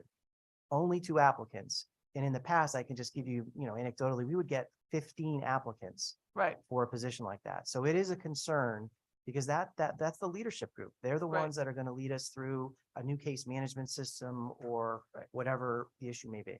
So if you could bring to the work group where you are on those discussions and what what you would like to see the resolution to be. I'd hate to see us go backwards where we're in a couple of years having people say, I'm trying to get raises for people here that I need to count on, and they're leaving because they can make a similar or better wage for less responsibility in another state agency. Same thing. So if you could bring that, I appreciate that. Gary's discussion is probably more important, but just trying to get to this part so that we're not having this issue over and over again. Thank you. Thank you, Madam Chair. Thank you. Representative Porter. Thank you, Madam Chair, and good afternoon. Good afternoon. I just want to go back to the body cameras. I have a question around, can you just explain this? Who is reviewing body camera footage? Currently? Yes. So it's a combination of our inspectors, investigators, and prosecutors in each of the offices. Inspectors, prosecutors, and investigators. So in the lower courts, we don't have inspectors. We have what's called investigators. Difference between the two is at the Part A level, an inspector is a law enforcement official with police powers, carries a weapon. In the lower courts, the GA courts, we have investigators. Oftentimes, but not always, former law enforcement officials. Okay. And can you tell me, because you're saying that you believe that that should be the process before the public defenders have access to this, is that correct? That's our hope. It's our intent. Yes. And how do you justify that? In what way? Like, why do you think it's necessary that they be reviewed? And then my other question is gonna be, how do we ensure the integrity of what the public defenders are receiving? So there's Yeah. there's Okay. some conflict in it for me. Okay. Well, I Um, guess, and I'm not I- alone, so I just Okay. wanted to put that question. to my, you. my position would be that it's wrapped up in an ethical issue that as a prosecutor, being that, number one, we're the charging authority, the police department charges somebody with A, that video may indicate that that charge is unwarranted. And so it's necessary to review the body cam on that level to ensure that the charge is appropriate. Secondly, when we're talking about exculpatory information that may assist the defendant, you might have in a major case, 25 or 30 body cameras, maybe more. I don't think it's appropriate simply to take that dump, if you will, of data and just drop it on the public defenders or a private attorney. I think it's appropriate if we've caught something that's exculpatory to point that out. Then finally, the last issue I think that's relevant would be when it comes to ensuring that a victim or a witness or a juvenile is not, their privacy rights are not being, violated in some way. And you believe that that violation would occur if the public defenders had access to this It could. before you review it? That in terms of if the defense attorneys are not entitled to say where a witness lives or a victim, yeah, and I think it's an obligation that we would have to protect the victim. I do. Okay, because I would think that they would have confidentiality as well with the information that's being, and then the other concern is that you said some of these investigators are actually have been police officers. Yes, Right, true. so there are relations there that cross lines, and they're having access to something that can be reviewed and make a determination. I mean, where's the transparency and accountability, right? And the checks and balances in that process of reviewing that? And I don't know if you want to weigh in, but No, let me take that. We're not suggesting that we're not going to give the material to the defense attorney. If anything, what I'm saying is additional staff to assist us to identify areas that might be exculpatory. That rather than just handing it over to the defense attorney, what I'm suggesting is that is a legitimate concern for us. It's also a legitimate concern for us to review that body camera footage to determine whether the charges are appropriate. And if I've misspoken or misled you to believe that an investigator or an inspector would make that decision, that's not the case. okay, thank you for that Yeah, clarification. I apologize. Okay. No, that would be a prosecutor's decision. Okay, But given the volume of data, we are using those individuals to help go through the body worn camera footage. okay, thank you, and I appreciate, yes. Can and can I you may just add weigh to in. that? And I think. Can I just sort of bring this back to, so Representative Porter, are you questioning the amount of money that we're putting in the budget for this? Yes, and then I have another question Okay, around some. Because I some just want to bring dollars. it a little bit back to the budget. Yes. because Yes, and that that's was, where we're here. I was going to point my comment toward why we're asking for this in the budget. Thank you. So to me, it's a matter of scale. So you have, as we pointed out in our analysis, we have almost 140,000 hours, expected hours of body camera footage Mhm. that are going to be coming at us on an annual basis. We simply aren't set up to be able to review all of that footage in a proper ethical and constitutional fashion. So the resources we're asking for is our best estimate of what we think we need. And just to add to that, just to kind of give you the full flavor, because this was a policy that the legislature debated. You guys did the hard work of figuring out the policy. Now it's up to us to implement it. And what we're essentially saying to you is, in order for us to properly implement this from our perspective, these are the resources that we need. So we have to build a system now. You said transparency and accountability. So those videos, we need to bring them into a solution where they're housed, like a cloud-based solution, and then have all of our prosecutors in the state be able to easily access them via computer, to be able to have, so that there would be a record a computerized record of every single person who looked at every video. So if there's anything that's going on that's not right, we'd have a way of going back and auditing who was looking at that video when and what they did with it. You know, we have a way of making a copy, if you will, if that copy needs to be worked on. Sometimes the court will say only 3 minutes of that 6-hour video can be brought into It's evidence. relevant. So we have to cut and paste and do things like that. But we always preserve in that cloud sort of the original, if you will, of the video. And just so you also know too, with the police departments, they have a retention period for their videos. In some of those police departments, it's 30 or 90 days. Mhm. So we need to get those videos from them into our prosecutor storage, because our retention period for cases goes permanent, 20 years, 10 years, 5 years, depending on the charge. Okay. And we have to make sure that that evidence is preserved if there's an appeal or a habeas case. Yes. And So that was that's the going to be, accountability. that was going to be one of the questions as well. And thank you for bringing that full circle, because that was exactly where I was headed with that. And they are, just for clarification, these video cam footage original, you have them housed somewhere, even if you have to splice and dice them for. So right now, judicial as we sit reasons. here today, it's a little bit of the Wild West out there because of the high volume. You have multiple vendors in the state of Connecticut that have, you know, different municipal police departments have contracted with different vendors. So for example, with one vendor known as Axon, they're the ones that invented the tasers, and then they got into this market.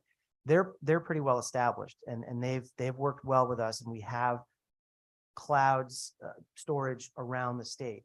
What we're trying to do is consolidate that, and that's sort of an IT functions. We have some really talented IT people that work with us, and it's a heavy lift though. This is Let me just, to your question, I think, if a video is sliced and diced, the original is going to be maintained if it's going to be used as evidence. So it's not a question of slicing and dicing and throwing away the original, I think is a concern that you have. Thank you. Yes, and then my last question through you, Madam Chair, I just wanted to talk about the funding for the 27th payroll, right? And what we're looking at as far as that, those dollars. Can you tell me what's going on with those? Yeah. That, I'll clarify that all the agencies had the 27th payroll from last year, and it was built into the budget. So everybody had to lose it back in this year. So thank you. that was not just them. It was every single agency that was in the budget is 27th payroll. All right, thank you, Madam Chair, and thank you for your answers. Thank you. I just want to ask a question. How much money do we have in the ESI program now? How much money? So currently, it is being funded through grants for the 6 locations that we have. We have a grant through Demas, and I'm trying Desk? Don't you have one with Desk too? no, not Desk, but Demas. No, you don't have one with Desk also? Not for this, no. Okay. And the total amount is, I want to say,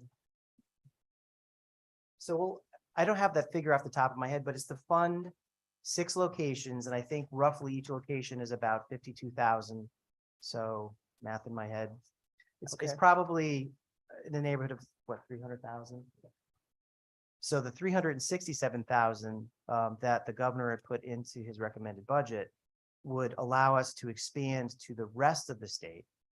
So the way we're looking at it internally is that for the next couple of years, we'll be using that Demas grant money and hopefully what we get in the budget to then be able to roll this out in every GA location in the state. And then at some point in the future, maybe in the next biennium, you know, if we're out of the grant money, we're going to be looking to then supplement our budget with the rest. Oh, okay, all right. Okay, all right, I'm going to come back to that, but Representative Johnson, you have a question? Thank you so much, Madam Chair, and thank you for your work and your testimony today. My question has to do with the ESI model as well, and I'm pleased to see this being developed. It's very great work, and I'm hoping that sometime we come out to Eastern Connecticut, because I know that that's a place where we would really enjoy having this model being used as well. And so my question goes to the screening that occurs and maybe the depth of the screening that could be done For example, there may be cases that would be automatically dismissed or not even warrant an arrest because the evidence wasn't there, but the officer certainly intended to do the right thing. But then additional evidence is shown, and then in that case, that really shouldn't be bothering the court at all with a case. And so are we going to that level of screening? That's my first question. And if we're not, is there a way for us to get to that level of screening? And then I'll have a follow-up question after that. Sure. Thank you for the question. That's a fundamental requirement of ESI. In other words, the first question to ask when screening a case is whether the case needs to be docketed. Under Connecticut law, a police officer in something like 98% of the cases makes an on-site arrest. They choose to charge. Prosecutors have no involvement. That case gets docketed. The ESI model allows us, we can't undo the arrest that's already occurred, but the ESI model allows our prosecutors to review misdemeanor arrests to determine first and foremost, should that individual be brought into court at all? And then to begin to ask follow-up questions. If they need to be brought into court, is it a case that needs to be prosecuted or can it be diverted? And having an ESI social worker, for lack of a better term, sitting with a prosecutor is crucial because that social worker can tell us what type of services are available that would fit for this particular individual. So the short answer is yes, that's a fundamental element of ESI. That's excellent. So is it still not, it's still not in practice? And just to try and clarify what you just said. So you do have cases where perhaps the evidence shows otherwise for the arrest. Absolutely. Yeah. And, but we still have the arrest on the person's record as opposed to being able to just dismiss it and then, wait for the, wait for the dismissal and just get a nollie rather. And, so I'm just wondering in terms of how that works, it seems to me now you've got an arrest on a person's record. They could be followed up with that and maybe another mistake, unintentional mistake, and this arrest shows up on the record.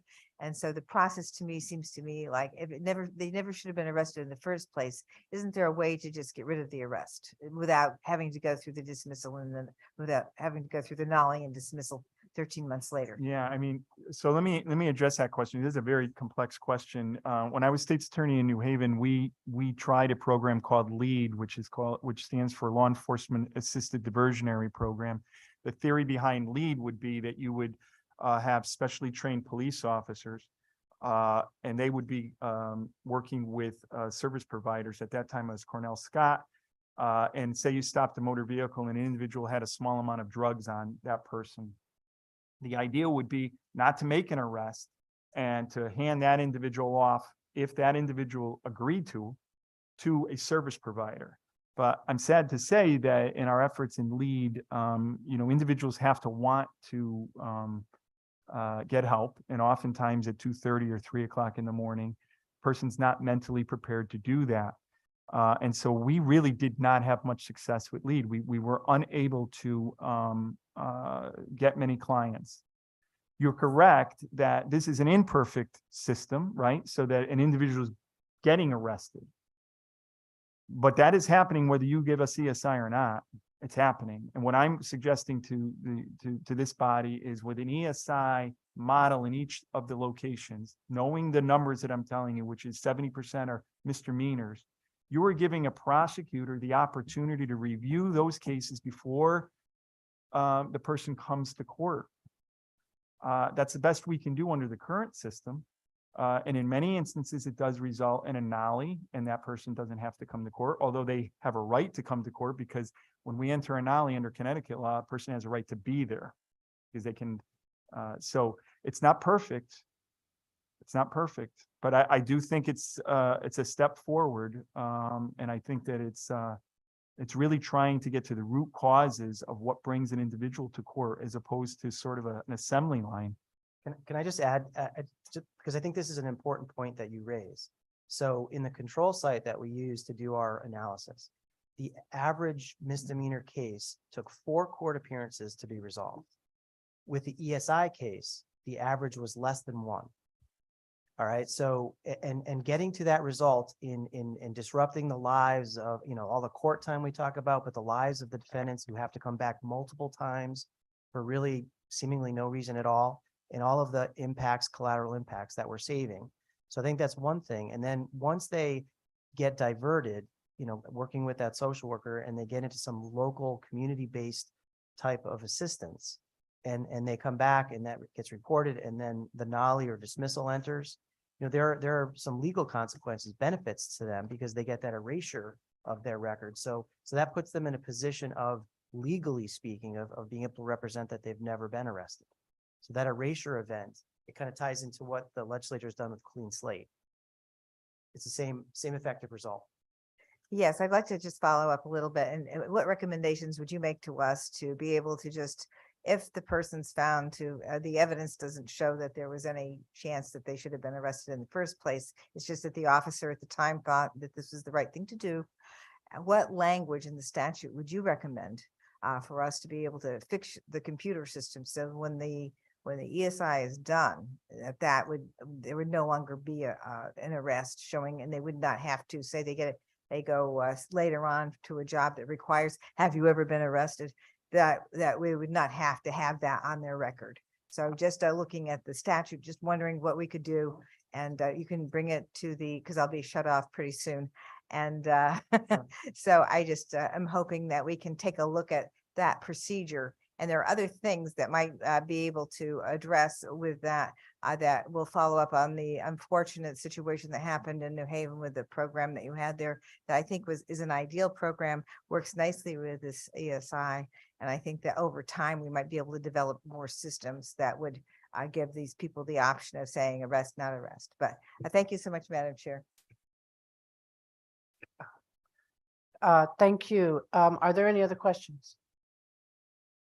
Senator Winfield, Representative Porter? No, okey-dokey. Thank you very much. And I just one quick question. You said you received your initial grant from Demas? And that was 1 year ago, 2 years ago? So I believe we are 3 years? now in our second year with Demas in terms of the funding. I believe it's opioid funding that they receive, and sort of this ties in under their broad federal grants that they get under opioid. It's been, from our perspective, a great success because we had prior grant money from a private funder, and that money ran out. So, but for Demas coming in, they had noticed. Because of the staff that they have in our courthouses, they had noticed the success of the program and they wanted to come in and help us with funding the resource counselors. Interesting. Okay. Senator Winfield? Thank you, Madam Chair. That causes me to ask this question. I recognize that you suggested that at some point in the future, you might have to come and ask for monies if you don't have that grant.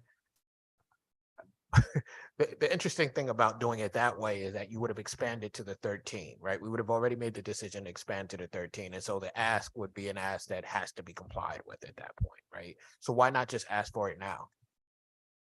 So we did, and I think the way that the governor's recommended budget proposes to handle it is because they recognize that we had the grant. So that I believe the way their analysis was, well, you have the grant, so we're going to recommend this additional funding to get you, statewide. And then it's sort of down the road, we might have to come back if we no longer have access to the grant, because obviously we won't be able to staff those 6 locations that we currently. But originally you were just going to ask us to just fund it then. Yeah. Okay. Yes. All right. That's useful. Thank you. Thank you. And thank you. Have a good afternoon. Thank you. Next, we have the Office of the Chief Public Defender and staff.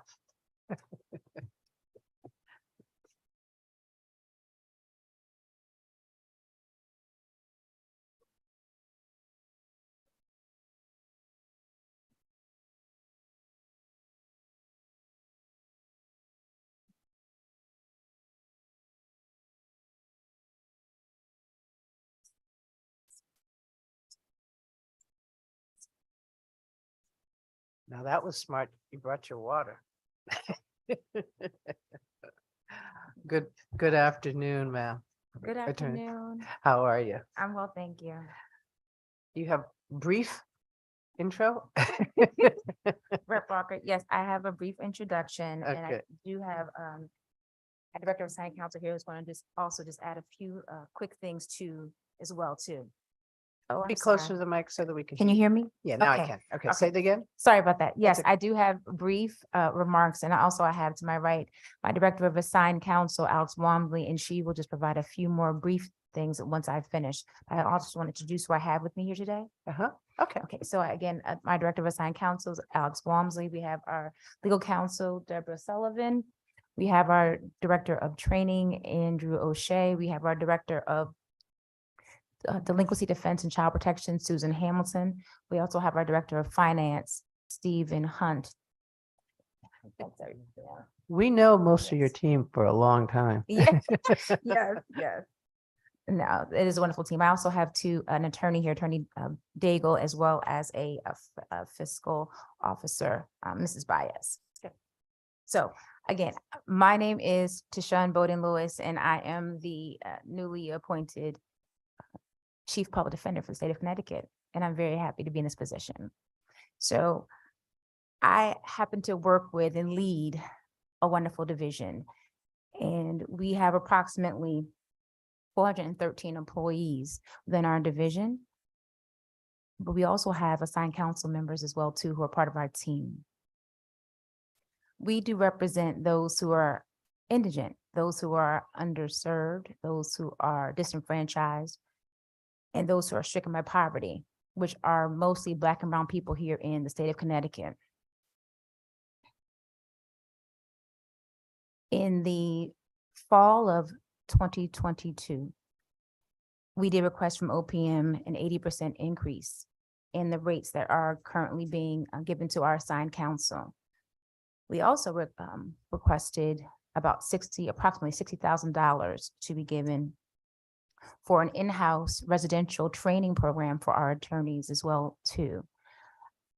The training program would be, again, residential, comparable to some of the renowned programs like NCDC. It would be a way for our attorneys to be able to truly get feedback, to be able to commiserate with others, and to have an intense program for actual training. The 80% increase is approximately 25 for our assigned counsel, is approximately 23.5 million per fiscal year. Just to give you a little bit of information, currently our rates are $65 and $75 for our assigned counsel. And those rates have been that way for since 2007. We're asking for, if we get the actual 80% increase from appropriations, that would equal to 65 would come to 135, and then the 75 would come to 120, which would be per hour. We want to be comparable to the federal, to the feds as well as to other states. Currently here in Connecticut, the feds have 164 and 210. In other states like New York, they have been ordered to increase their rates to 158. Alaska has appropriated to 150. Our division is desperately in need of this money. Our assigned counsel, again, are a very, very important part and valuable part of our team. We've had discussions earlier this week with a large percentage of our assigned counsel. Many of them will no longer accept any more cases. Many of them are going to be asking to be withdrawn from cases they currently are on. Also, there have been the threats of lawsuit. We are required to be able to represent our clients, the indigent here in this state. Our assigned counsel are a big part of that process. Without them, we are in a state of emergency. We are in a state of crisis. The money is needed. And as you know, the governor's budget, we did not get what we had requested. And so we are here. We implore you to be able to give us the money for our assigned counsel. Our clients need the assistance. One of our assigned counsel actually did say to us early this week as well too, that pointed out to us that there was an article in the Yukon Health Minute that talked about how the state budget now is being required to include provisions regarding to ensure equality. And the assigned counsel actually said, well, being able to have this rate increase for all of them would be a way to ensure equality for our actual clients. And I agree. I totally agree. We have lost 30% of our assigned counsel since about 2020. We've also lost about 123 active attorneys who are assigned counsel since the last 2 fiscal years. We are in a state of emergency. We need the money for the ones who we represent. Again, the indigent, mostly Black and brown people. Thank you. Alex? Hi, just make sure you can hear me. Yes. Alex Walmsley, Director of. Wait, Assigned is your Counsel. microphone on? Yeah, it is. It should be on. Is it Okay. a little red light on? Yes. Yes. Okay. Yes, it is. Go ahead. Alex Walmsley, Director of Assigned Counsel, Division of Public Defender Services. Thank you for listening to us today. This is a big ask. We know that, but it's been 16 years since our assigned counsel have had a meaningful rate increase. This is not a situation where attorneys just want more pay. We are at a critical point, losing experienced and talented attorneys because our pay rates are terribly low. Our indigent clients are our most vulnerable citizens. Abused and neglected children, parents contending with removal of children, adults facing substantial incarceration, children facing detention and placement issues, clients wrongfully convicted, children with guardians in family divorce court, and more. Our judges appoint lawyers trusting that we will provide exemplary representation for our clients who so desperately need us. For the past 16 years, we have had experienced, talented, and passionate attorneys, some of the most respected in the state, handling assigned counsel matters. During that time, our own passionate and talented agency attorneys doing the same work have had regular salary increases. So the problem here today is this: our clients, these attorneys, the judges, right now we are letting them all down. Our pay is so low, so outdated, it's not even close to sustainable. What was okay to pay in 2007, with 3 minimal changes since, is not remotely acceptable in 2023. There's no way it could be. So we have a developing crisis. We cannot continue to operate with zero appropriation because our attorneys are all independent contractors who can choose not to handle these matters at these low rates. The assigned counsel budget has no state employees. We are subject entirely to market forces. The long delay, steep inflation, and other factors have created a crisis here in Connecticut, as it has in other states. Our experienced assigned counsel are leading lists to make a living elsewhere or retiring earlier than they might have. Our firms and nonprofit organizations are having difficulty keeping associates. More stay on our list, but are not accepting assignments because it's not affordable. And since the governor's proposed budget appropriates 0 for the increase, we are facing deep concern from attorneys who feel their important work is not understood or valued. What does this mean for our clients? It means we are having more difficulty assigning cases, with less variety of experienced attorneys to choose from. Attorney turnover means justice is delayed. With a shorter list of attorneys, those we do have must be asked to take more. Unless we pay these attorneys a living wage, we will experience delays, and at some point in the near future, we will likely have great difficulty making assignments.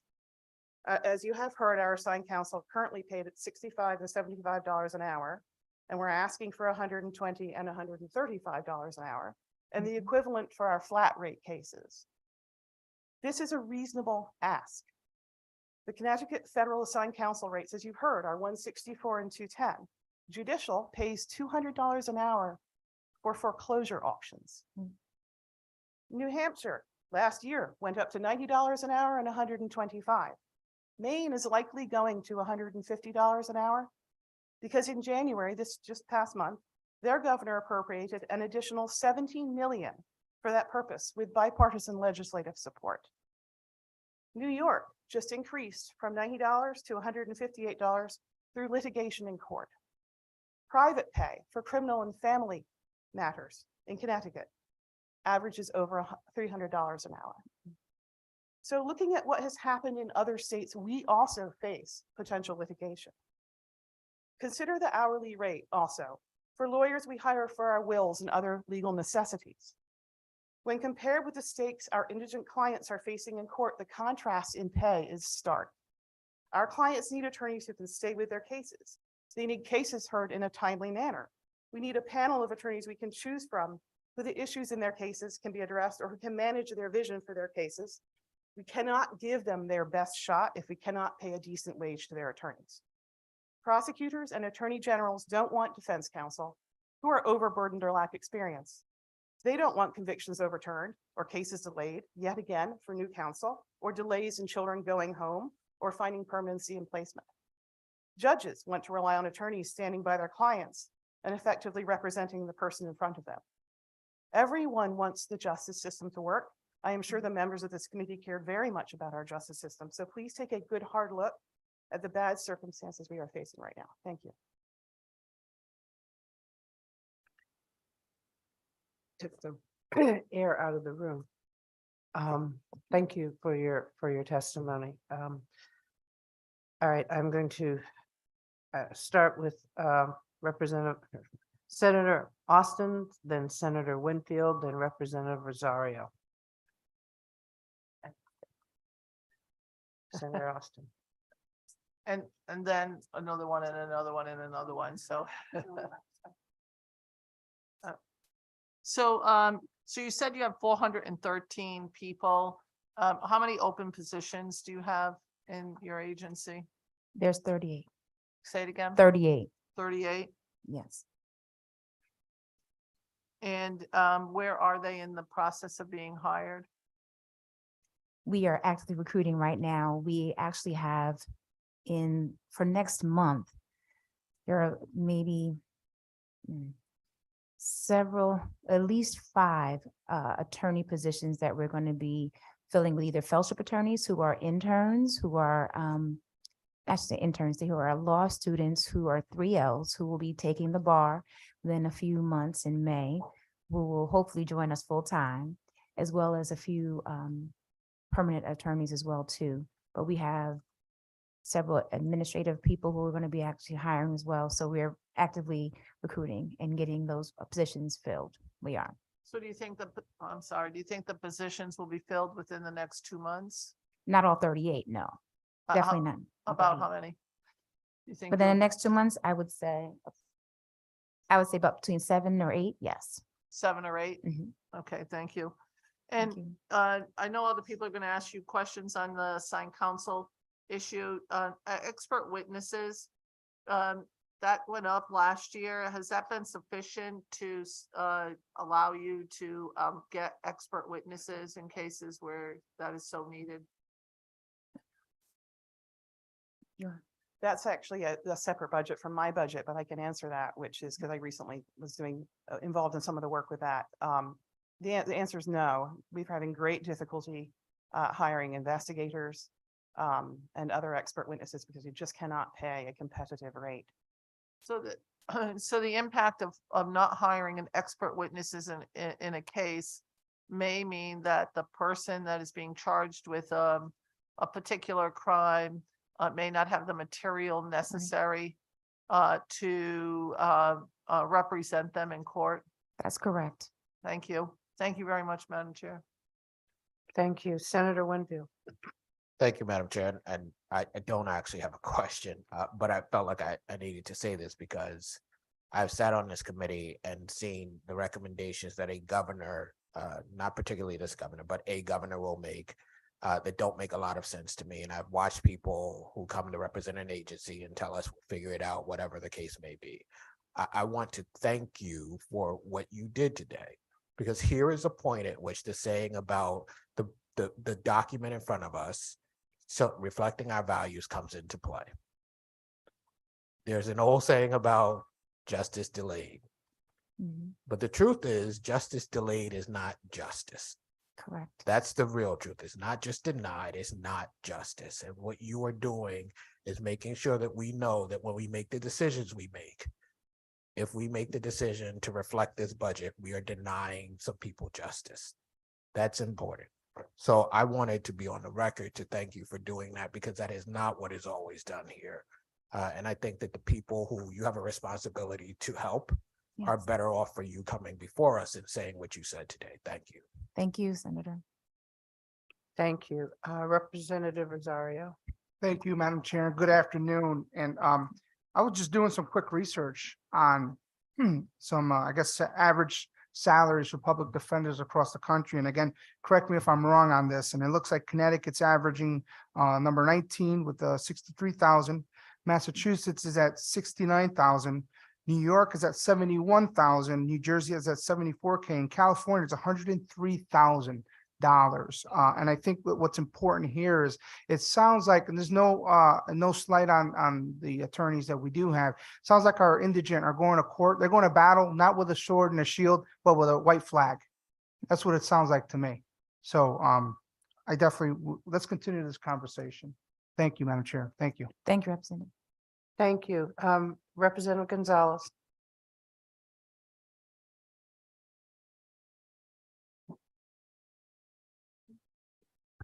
Thank you, Madam Chair, and thank you for being here. What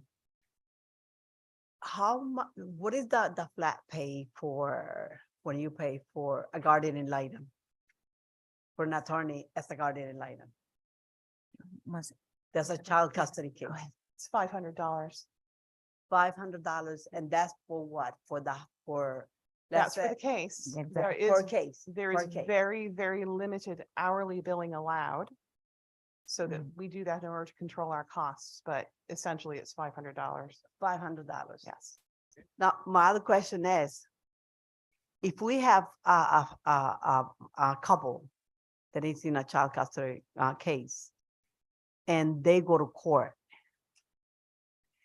and if one of the parent is indigent, then why then the court charge them when they're not supposed to be paid? They're not supposed to pay.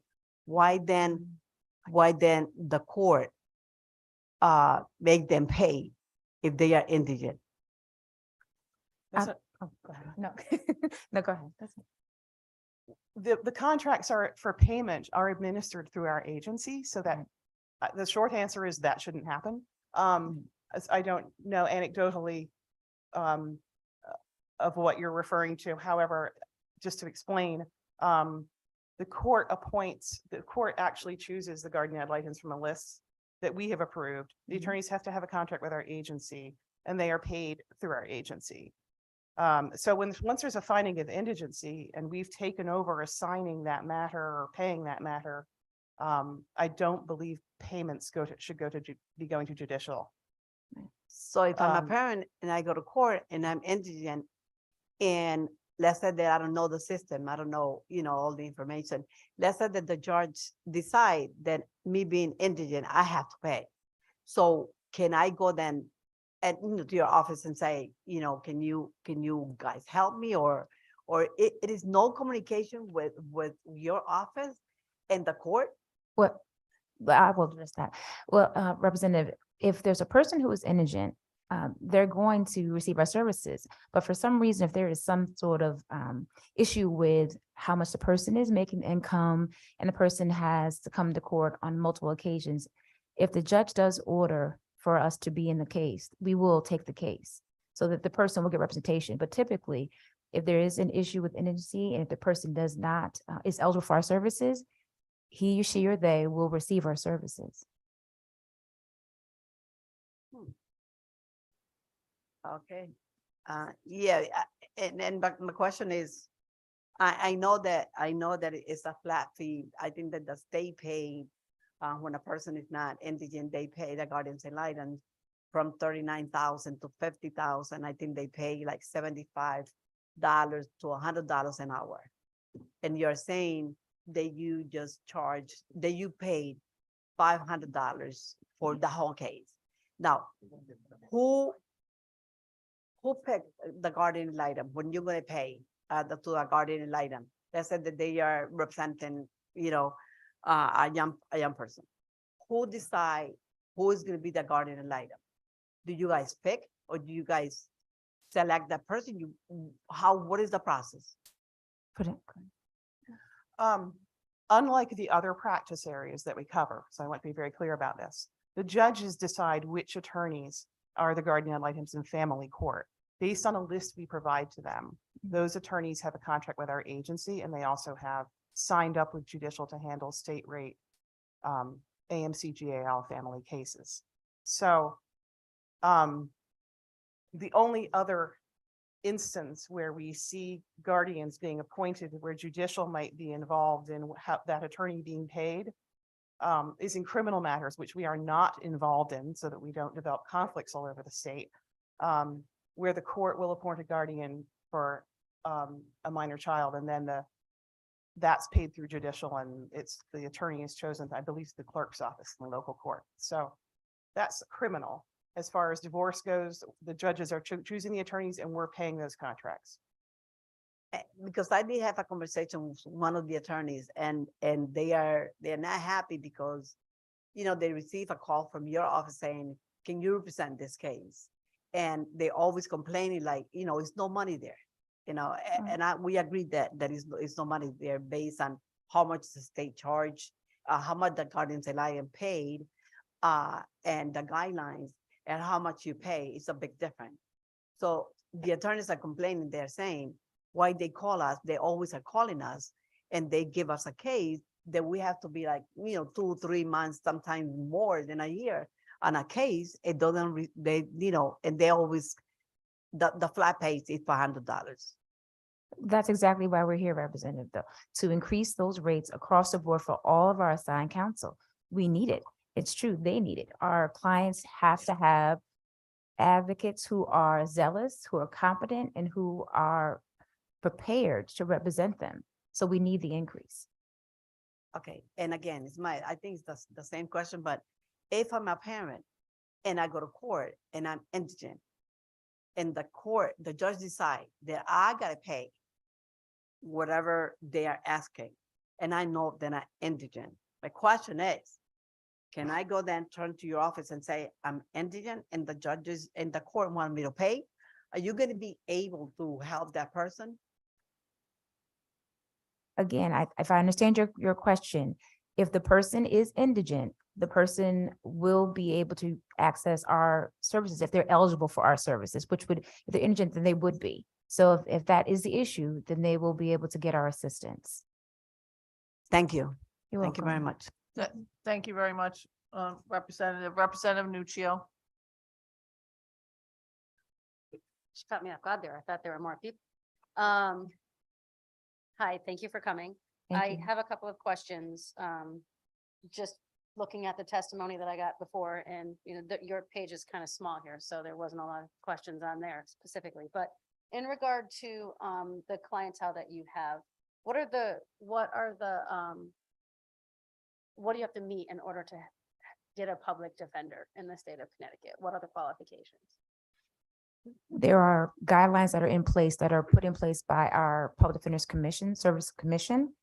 And so offhand, I don't remember the threshold for, but we do have it. If you just want to send it to me. That would be fine, but we do have that. That's That would fine. be fine. Okay, sure. In regard to, you said you're looking for an 80% increase in your rates and also for your flat fee. What are your flat fee? What are you looking for in that? Because that's not broken out on here. Yes, I can get you some information.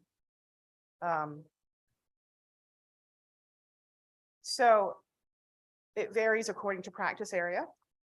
For child protection cases, right now, the flat rate is $500. For a GA criminal matter, it's $400. For JD, the more serious criminal matters, it's $1,000. For juvenile delinquency cases, it's $400. As you've heard, for family, AMC-GAL, $500. And then we have some flat rate appeals based on the type of appeal, a violation of probation appeal, the smaller appeals, $3,000, guilty plea appeal, $2,040, and habeas appeals, of which there are many, $5,000. Okay, and those are flat fees for the duration of the case regardless, correct? They are, but to be very clear, there is some limited hourly billing allowed on the criminal matters, the child protection matters, and a little bit on the family AMC-GAL. Can you send me all that breakdown or send We us have all that all of it, breakdown yes. also? Yes. And then I'm just wondering, for this assigned counsel, the number here, the only thing that catches my eye right off the bat is it's the same exact as your personal services. So how many lawyers are we talking about in that lineup? It's changing all the time. It goes up and down, but I can give you a general idea over the years. I mean, in 2018, we had about 480. In 2019, our data is not so great, but it falls somewhere around the same lines. And then since then, it dropped to just over 300.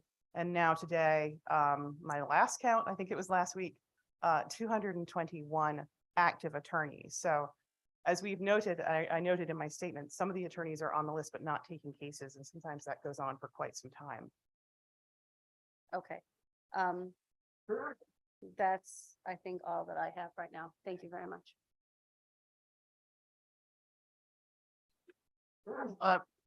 Next up is Representative Gilchrist. Great, thank you, Madam Chair. I am parked. Just want people to know that. My follow-up actually builds on what Representative Nuccio was just asking, but I'm hoping that you can bring to the working session. I think it would be helpful to see like the breakdown of how many lawyers you've had over time, how much assigned counsel to potentially illustrate the drop in those willing to participate, or so I don't know how far you can go back, but if you could show us that. And then if you have data on caseloads, so what lawyers, what assigned counsel had in terms of caseloads years ago versus today. We can provide that. Yes. Great. Thank you so much. Thank you. Thank you. Next up is Representative Candelaria. Thank you, Madam Chair. Just to follow-up questions, the same questions that have been asked, because it's a little bit concerning, right? When we hear that you're losing counsels Yes. to represent indigent communities. And I was looking at your testimony and you mentioned in there that since fiscal year 20, you lost about 30%. Yes. So my question following that is, understand 30%, what has been the impact on the indigenous community that need the services? What has been has there been a delay in providing services? What have been, and you don't have to answer me now. I'm just trying to figure out in my mind, what has been the impact for not, for losing all these counsels, right? So cases are, I'm assuming you're very backed up, if I may say that way. How many cases are now pending because you don't have the assigned counsel? How long are cases taking to be resolved? I would like to know that figure as well. And how many are you losing? You're saying 30%, but how many are you losing per year?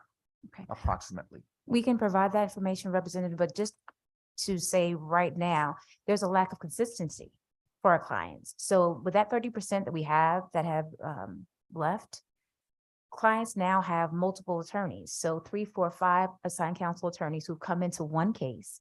So that makes it very difficult for the clients. Consistency is very important for anybody who is facing criminal charges, whether it be our children or whether it be our adults. So there's turnover, and then there is a lack of trust. There's a fracture in the relationship. But of course, we have excellent assigned counsel. So I will say that. And so the ones who have come in, who have taken the extra load and more of the burden, have been exemplary in what they've been doing. And follow-up question to that. So what's the caseload like for each assigned counsel? We'll have to get that information. You We'll have to don't get have that. it now, Yeah, it's we'll have to fine. get that information to you. Right, Representative. because when I hear you say that, you're in the middle of the case, you're changing counsels. Yes. That does have an impact on the individual, right? And all counsel, they'll have to read all documents just to be acclimated with the actual case. And that does take time. There is an impact. That's So correct. I'm seeing here that at the end of the day, it is that indigenous individual that's really getting the brunt of it all, right? So if you can get me that information, that'll be great. Definitely. And I see that you made a request. The agency made a request of, I guess, an additional about $23 million. If Yes. that's correct, Yes. but they left it at your fiscal year 23 figure, which is 23 million. Would be Right. for each fiscal year. So it would be approximately 46 million total. Assuming that the 46 is something that this legislature cannot do, what is something that you can live with and you can say, you know what, we'll be able, yes, we want everything, but you don't have to tell me now, but think about that. And so that when we are doing our budget deliberations, we know exactly what we need to do. Thank you. Thank you, Madam Representative. Chair. Thank you. Are there any other questions? Let's see, Representative Walker. Thank you. And I just want to go on to, we were having a conversation with the prosecutors earlier about the ESI. And the feeling was that if we utilize the ESI more in all of the other courts, that would help us in saving money because of the reduction in the court fees. Does anybody have any thoughts or anything about that? Yes. Every person who is accused of any crime, there's an attachment of counsel. There's a right to counsel. So that's very important for us as public defenders to make sure that every person has that attorney who knows the law, knows the processes, understands to be by that person's side.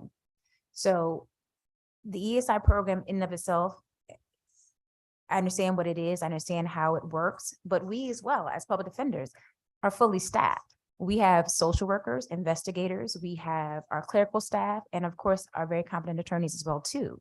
So the services that are the actual people will receive, they will come through us. We are prepared, have been prepared from the very beginning to provide those services. And so we have concern in regards to the lack of counsel being there, because as we all know, things can happen and happen very easily. And for a layperson who does not know the law, do not know the options they have for diversionary programs or things of that nature, it can be a very difficult situation. I was going to ask them that, but then I decided I thought I would ask you that because I felt somewhat the same. If we're going to do something like this, and if it's adequate and everything, they must have counsel at all times. So Thank you for asking. Thank you. Thank you very much. Thank you, welcome. Madam Chair. Any other questions? Seeing none. You're all set.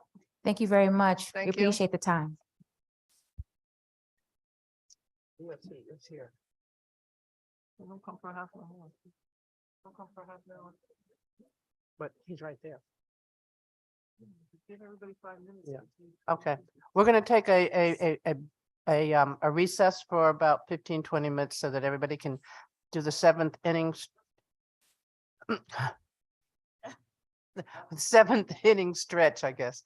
So everybody, 15 minutes, we'll be reconvening in about 10 of 4. 10 of 4?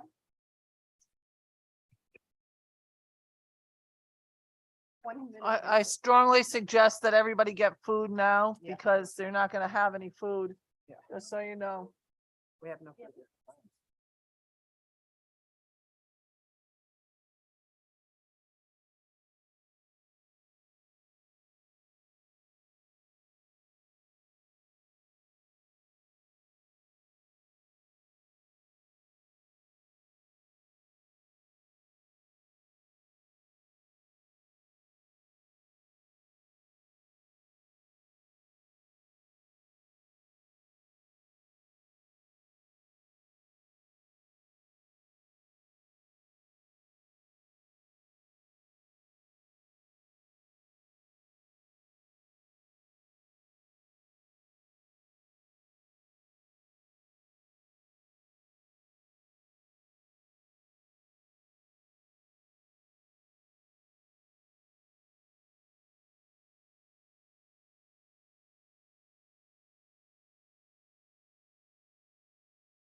Officer. Okay, we're gonna go back.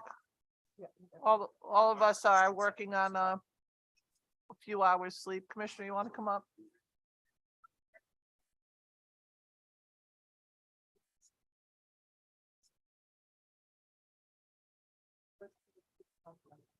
Hi, guys. Give me my pen.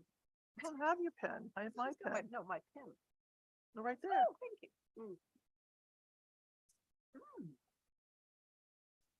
That's good. I have them all over here if you want some. They're really good. All righty.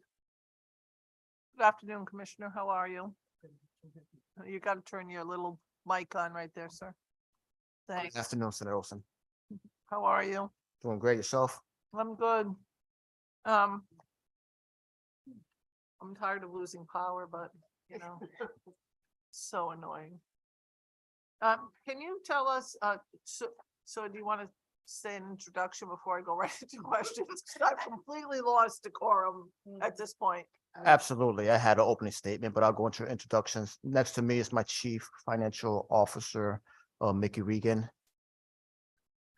Back here, I got my Deputy Commissioner of Operation, Chief Operating Officer, Bob Richardson, Tom Cosienda, Mental Health, my Deputy Commissioner from Administrative Service, Rhonda Carlos, my HR Director, Kathy Ribeiro, my PIO, Ashley McCarthy, I'm sorry.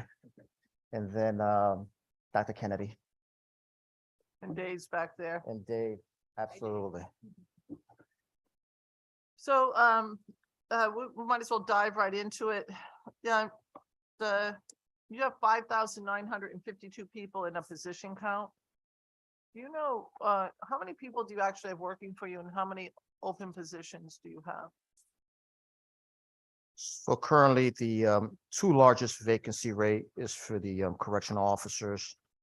I still have 363 vacant rate for correctional officer. That is 91% filled. And the other health service unit, I got 49 LPNs vacant rates, 60 RN.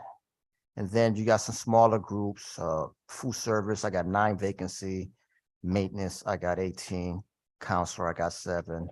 For counselors, I'm at a 90% filled, for COs at 91, for lieutenants at 95%, from captains at 98%, and counselor supervisor at 97%. Thank you for that. So we usually field through all of these questions, but I'm going to ask a couple questions. I just want to, high tech, is that been working out and is that continued in the next budget cycle? High tech will continue. As you know, we had a large amount of retirements. So what we did this quarter, we educated the new executive team. So myself and Deputy Commissioner sat with high tech. The wardens, all wardens sat with high tech for about an hour session. All the deputy wardens, there was 2 sessions that sat with high tech and the design teams in order to educate the newer administrators that know very little about high tech, about what the function of high tech is.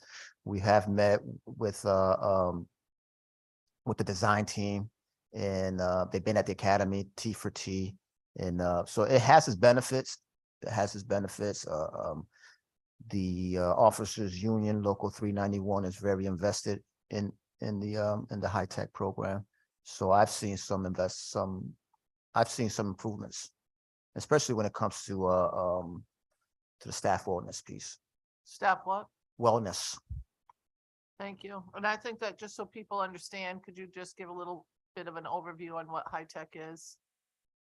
High tech started as a study with some doctors at the University of Connecticut, and we've done some sleep studies. We've done some fitness study, and it's geared. One of the recommendations that came out after talking to all the DOC staff and getting their input, we put some mattress for officers and key positions in the hallway for standing, so that it was more comfortable for them to stand.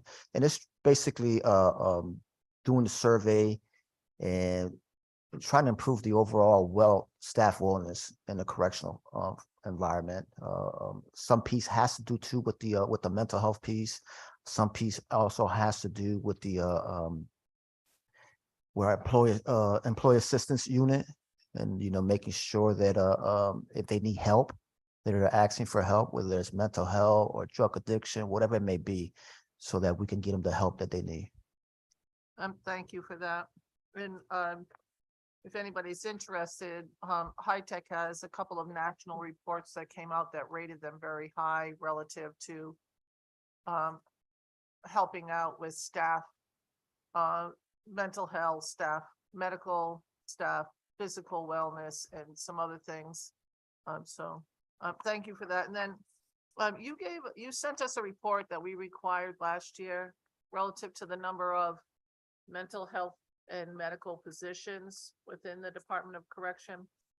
And I don't really see an increase here for that. So when the report came out, did you ask the Office of Policy Management to increase your staffing in that area? Or was the determination made by OPM that you didn't need the positions? Because you had probably about $25–30 million in total in positions throughout the whole thing. So where are you on that report? So my understanding, that was a report that was going to be submitted to the legislator. We submitted that about in mid-January. I did not have any conversation with OPM as far as staffing, because I'm not sure of what in that report is going to be implemented. I mean, it has dental services, it's got medical service, it has mental health services.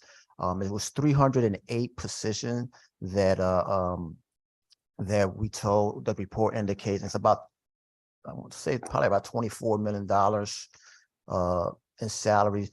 However, there's still equipment costs that has to be factored in. For example, on the dentist, we would have to examine, do a medical examination on every individual coming in. So we will need a dentist chair, and then I'll need to find a location to put the chair. So there's going to be some construction piece. So that's the reason that I didn't. My understanding was this is what you would need. It was not the final bill that I was going to get. So I did not make staffing requests to OPM. So I get that. So if you could, at the subcommittee level, have staff draw up a list of perhaps potential capital projects that might be needed to address some of those issues. And if we were going to look at the American Rescue Plan dollars that are left, to dedicate certain dollars to help out, build out some of that capital so that we can start building out some of the positions to deal with the variety of medical and mental health concerns that that are outlined in that report. And relative to Garner Correctional Institution, both Representative Walker and I have been out there, and we've met with both the administration there and the staff. And both the administration and the staff say they just flat out need more staff. They need more mental health staff. They need more RNs. They need more LPNs. In some cases, LPNs were acting in the capacity of an RN. Did you have any increase here just relative to Garner? Because Garner has indicated well, I don't know if they said it to Tony, but while I was down there, they said that they deal with more mental health patients than CVH and Whiting combined. And so I'm curious, does it include any of the staff? So if we were looking at rolling out that report at all, does this budget as it's currently envisioned include any more positions for Garner? I'm going to say yes, because the 49 LPN vacancy, those are approved positions that are funded. The 60 RN positions, those are approved and funded positions. It's just we have not seen success in going out in hiring when it comes to LPNs, when it comes to RNs. The main concern, our salary are not competitive with the private sector. And the biggest challenge too is that when we do have a candidate, we're competing with every other state agency that needs an LPR, a RPN and a RN. We do have some other positions, 4 provider positions that are vacant, that are funded, and probably like 15 positions when it comes to mental health, again, that are funded, but that are vacant. And we do have challenges with the mental health, particularly with the prescribers. So the 308 positions that were in the report, give or take, 100 or so are included as already funded positions, but not necessarily filled? No, that 308 position is for the, what's the name of the bill? The PA 22. I got about 150 positions that are already funded for medical and mental health that we just can't hire people. So you can't fill them, but Can't fill them. are those 150 positions incorporated into that 308? Or No. is that 308 in addition to the 150 that you haven't been able to fill? So in reality, if we were looking at the medical and mental health component of the Department of Corrections, it would be the 308 positions plus the 150 positions that you have not hired. This would be about 458 positions that are not hired relative just to medical and mental health in the Department of Corrections, to bring it up to a level where we could actually address some of the concerns that we have relative to that. Because you're at 91% in correctional officers. I'd like to see that a little bit higher, because I know you're headed towards summer, and well, maybe not. Next Tuesday it might snow. But I think that that's something that has the Office of Policy and Management or the Department of Administrative Services looked at the contracts of LPNs and RNs to see if there is movement relative to a contract side agreement that happens now and again to increase the pay to make those positions more competitive? So we're in constant conversation with the Office of Policy Management and DAS. As you know, in the recent contract negotiation, there was a CBAC agreement where the agency has the option of starting an individual, in particular nurse or RN, not at a step 1 based on experience and education. So we do have that flexibility, and we can go up to 5 steps. However, I have not seen a significant increase in the hiring based on that CBAC agreement. So yes, we are in constant conversation with both DAS and OPM, and even the 1199 with the union too. Thank you for that. And I see part of the budget looks to reduce funding because of lower overtime costs. But if we don't fill some of these positions, you're going to have overtime. Would that not be a fair statement? On the medical mental health, you would Yes. still have to pay them Yes. overtime. If you have an LPN at Garner who is held over because there is not someone to fill that position, that you would still have to pay that person overtime. They may be exhausted like we are temporarily, not as exhausted as the staff down there. But so it's kind of like it's not really, I always get surprised when people say you shouldn't pay overtime, but they don't hire the staff. So you have to have the staff if we want to decrease the overtime, because you're a 24/7 operation. You still have to have people there. You're absolutely 100% correct, but let me go through some numbers. So Okay, that'd be great. since July 1st, 2018, we've had 438 separations. Some of them was because of retirement. Some of them was resignation. It didn't work out with them. Some of them, we didn't want them and we did an investigation. We fired. Others were for, they got better paying jobs. At the same time, we hired, since 2018, we've hired 484 medical staff. So when you do the subtraction, your net gain for us in 5 years is like 46. So it's not that we're not hiring, it's a retention problem. Then you had the retirement, and then you compound the salary, and the changes to the contract too. With the contract is not as attractive as when I started in 1989.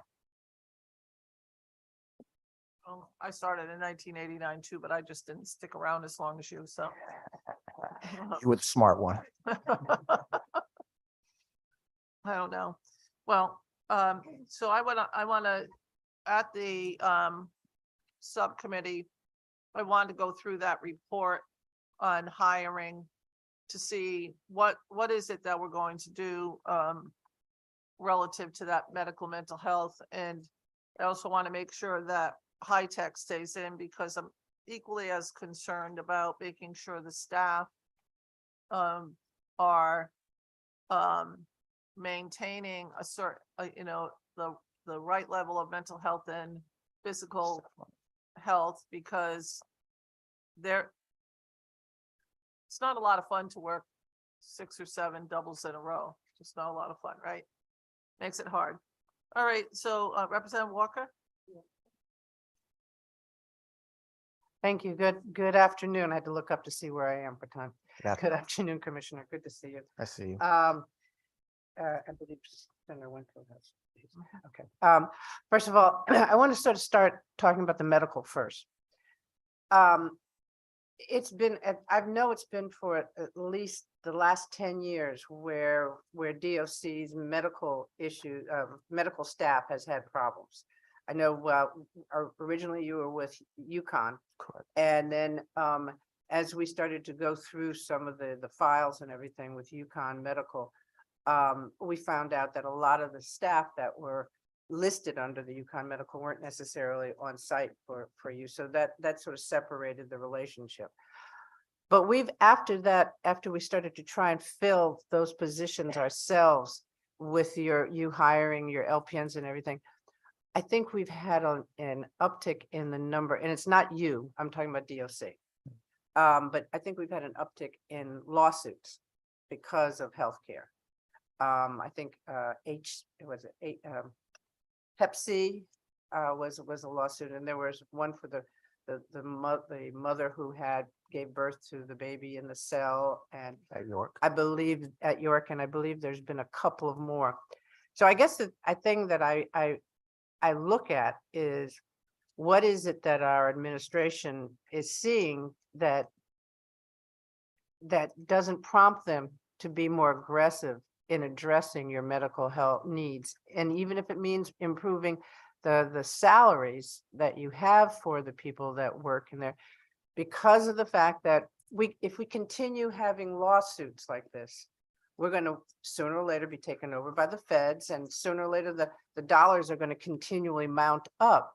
And I just don't understand what their feelings are about why they have not addressed your healthcare needs in a more aggressive way, so that we can address. And the other part of that is we have a responsibility, because we have all of these people. What is our population now in DOC? A little bit over 10,000 this morning. Yeah, so we have 10,000 people that we are responsible for.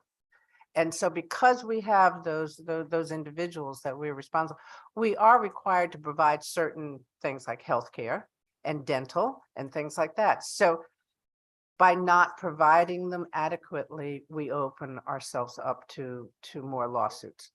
And I just worry about at what point is enough. We've got to do something better.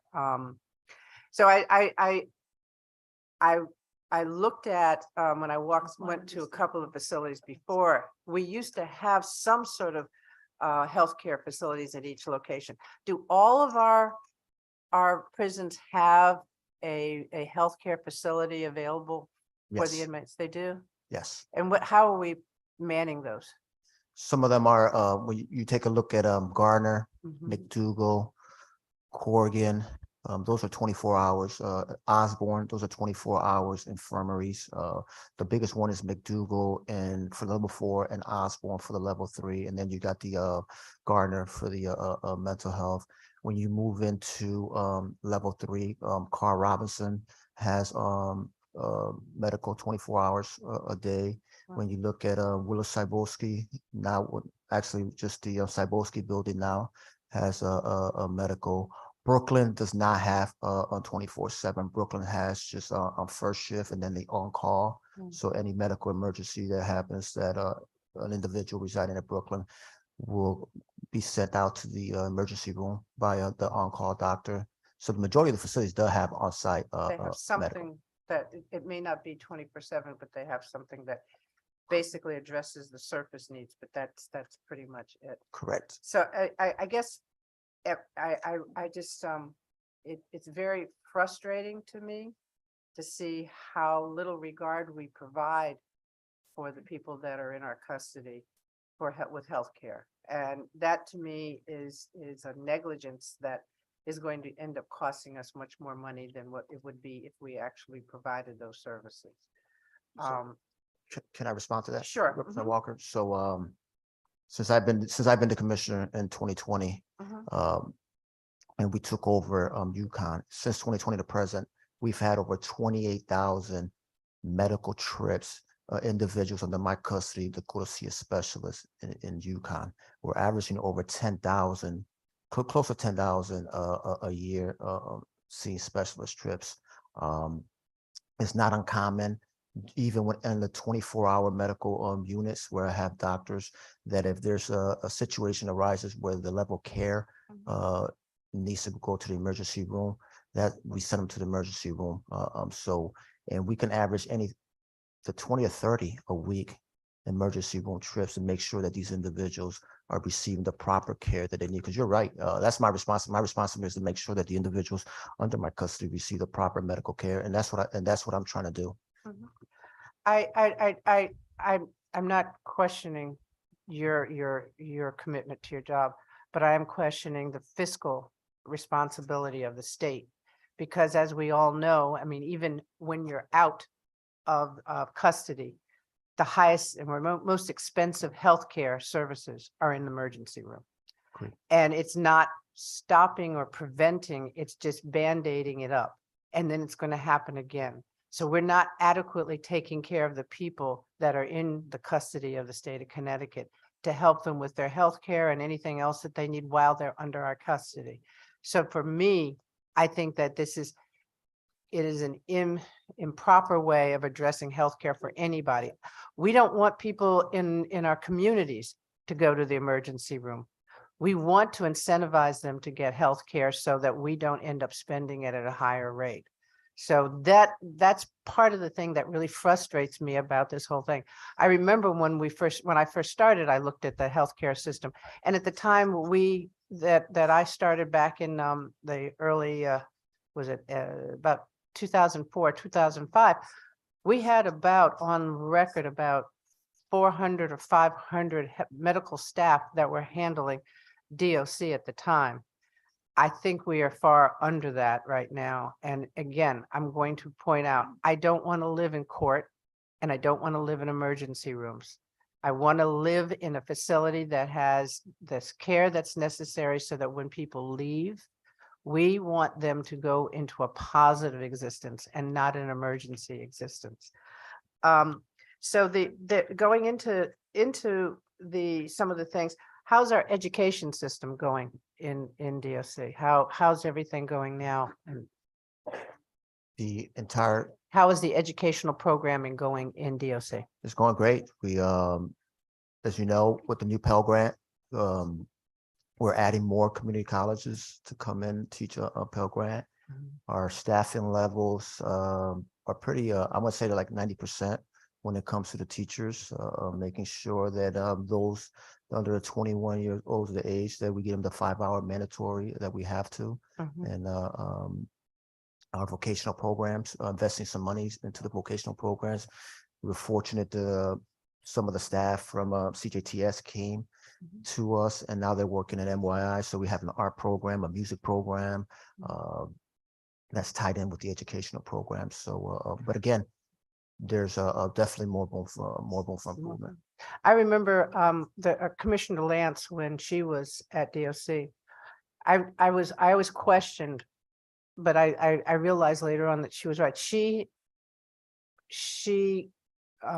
kept track on the number of inmates that were going for their GED. And she kept track of where things could be improved and things like that.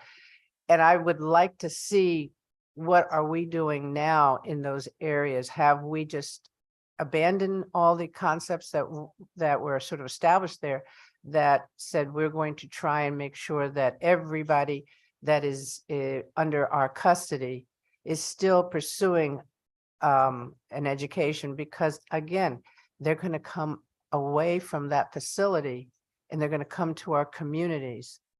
And so now we've got healthcare and now we've got education, that there is a deficiency in the things that they are receiving under our custody. And that becomes another emergency that we have to manage once they come out. So I really, I guess what I'm trying to say from a budgetary perspective, I don't think that we are looking at the long-term effects of what we are doing with our facilities. And I think that we have to make that stop now, because we can't afford to continue doing it in this way. And all we're doing is creating problems that are going to create more problems. We worry about the people that are getting out of incarceration and coming back to the communities, and we wonder, how are they going to fit in? How are they going to actually become part of that community? So I think we need to stop tapping me.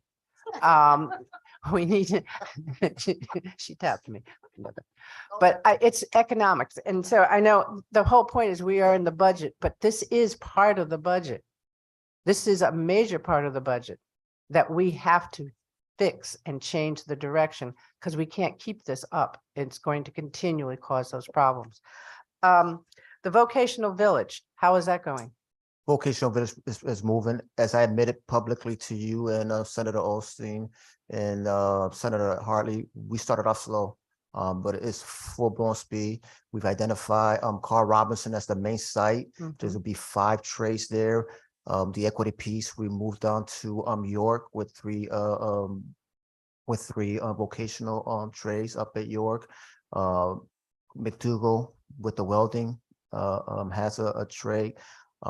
Brooklyn has a trade too with the CDL program. DAS just gave us the green light. They came and did the land study up in Carl Robinson. So that'll be done probably in about 5 months, so that we could purchase 2 Butler buildings and add on to the site. Then the vendor that's doing the study will be the vendor that will be doing the design stage too. So we're going to break it down into like 3 different phases. But it's a great opportunity for us, for the state of Connecticut and the Department of Correction to do it right, similar to what Michigan DOC did. They started in 2015.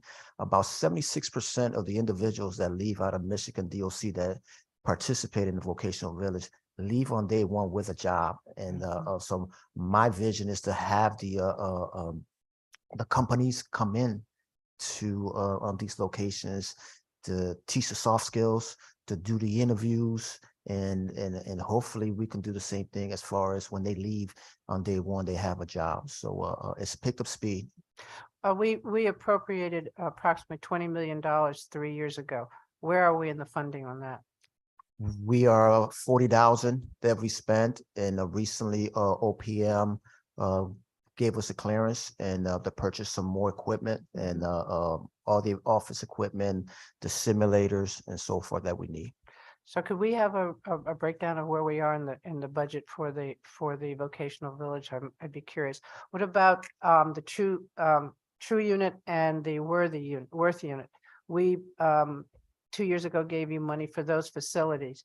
I mean, those programs. Where are they in retrospect to the funding, and are they still functioning?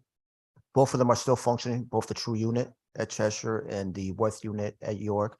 We're in the final stages of agreeing with the vendor to start the staff training, and we have a list of purchase items to enhance those programs in both in True and Worth. So have they been operating as a True unit and the Worth unit over the last couple of years, or has that sort of gone away? No, that has not gone away. We're still operating. Same concept when Commissioner Semple implemented that those units. So the fidelity of the program is still there. Still Okay. there. How many people do you have in True and how many do you have in Worth? Worth, we have close to 18. I visited probably like, I'll say 2 weeks ago. I was up in Niantic in York and went through there. And at Cheshire, we have probably close to 45 to 50. 45 or 50? Yeah. I look forward to going. I want to go up there and see those programs. Those were inspiring programs. Absolutely. Thank you, Madam Chair. I probably have a few more in a few minutes, but all of that was about budget. All of that was about how do we save money to put it in the appropriate ways that we should be doing it. Thank Yes, you. Madam Chair. I get it. Up next is Representative Nuccio, followed by Representative Rosario, and then Senator Winfield. You know, they usually run a really tight ship up here and give us the eye. So I was just teasing Kathy. I'm like, I'm pretty sure you're over your 2-question limit here, but it's okay. It's okay. We're just, you know what, where's everybody else? We're gonna use that to our advantage. Everybody else that's left up here. Okay.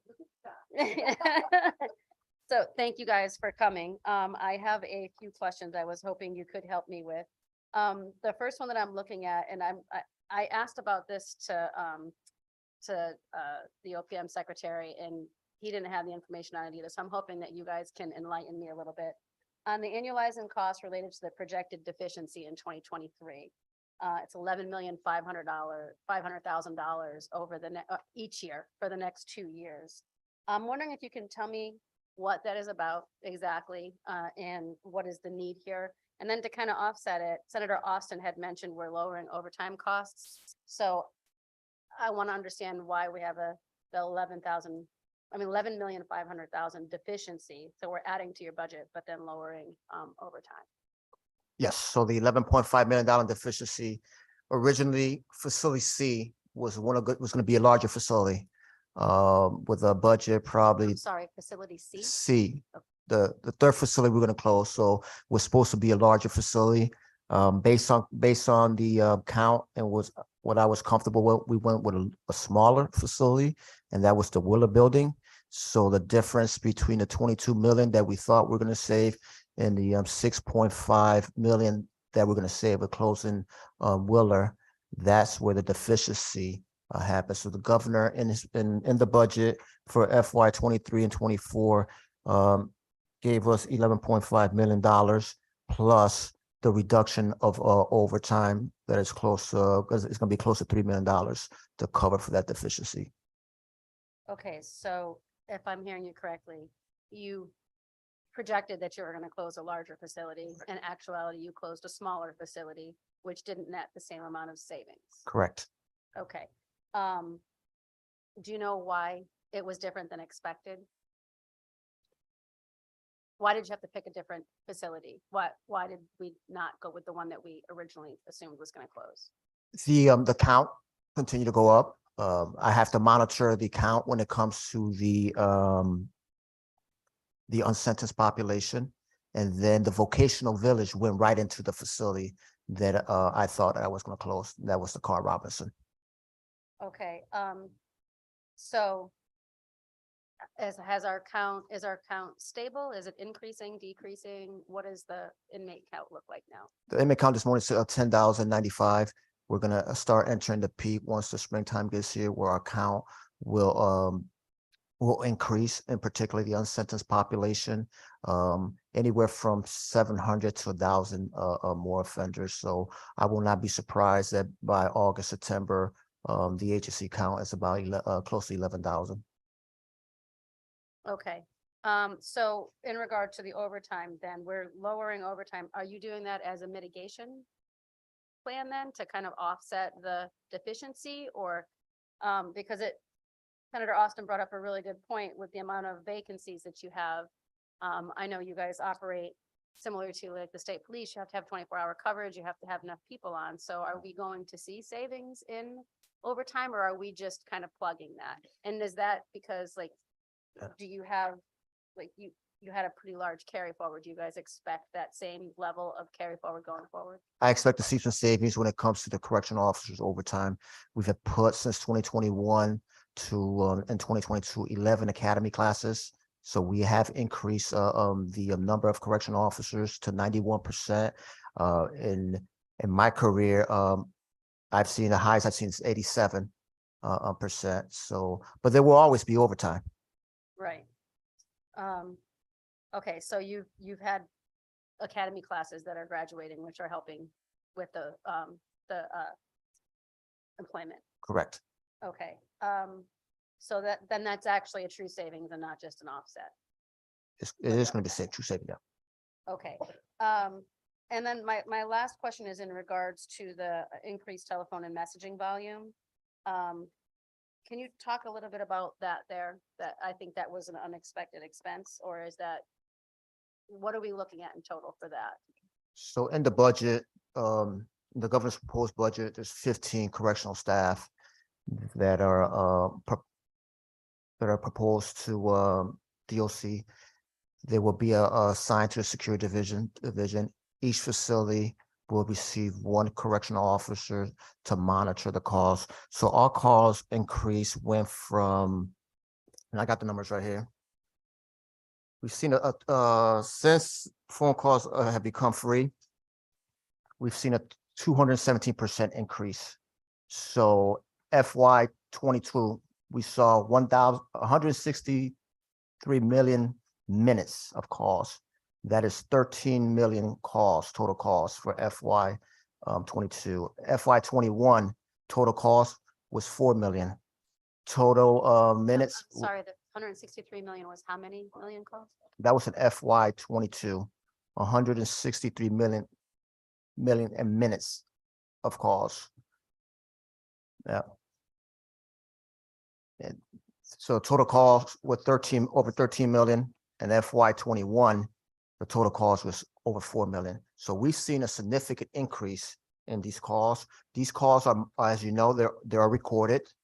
We do work with outside law enforcement if there's any illegal activity that are taking place inside of correctional facilities or outside in our communities. And we do share information that we retrieve from those calls when there's illegal activity. So those 15 staff members will be utilized to monitor those increase, not just calls too, but also the e-messaging.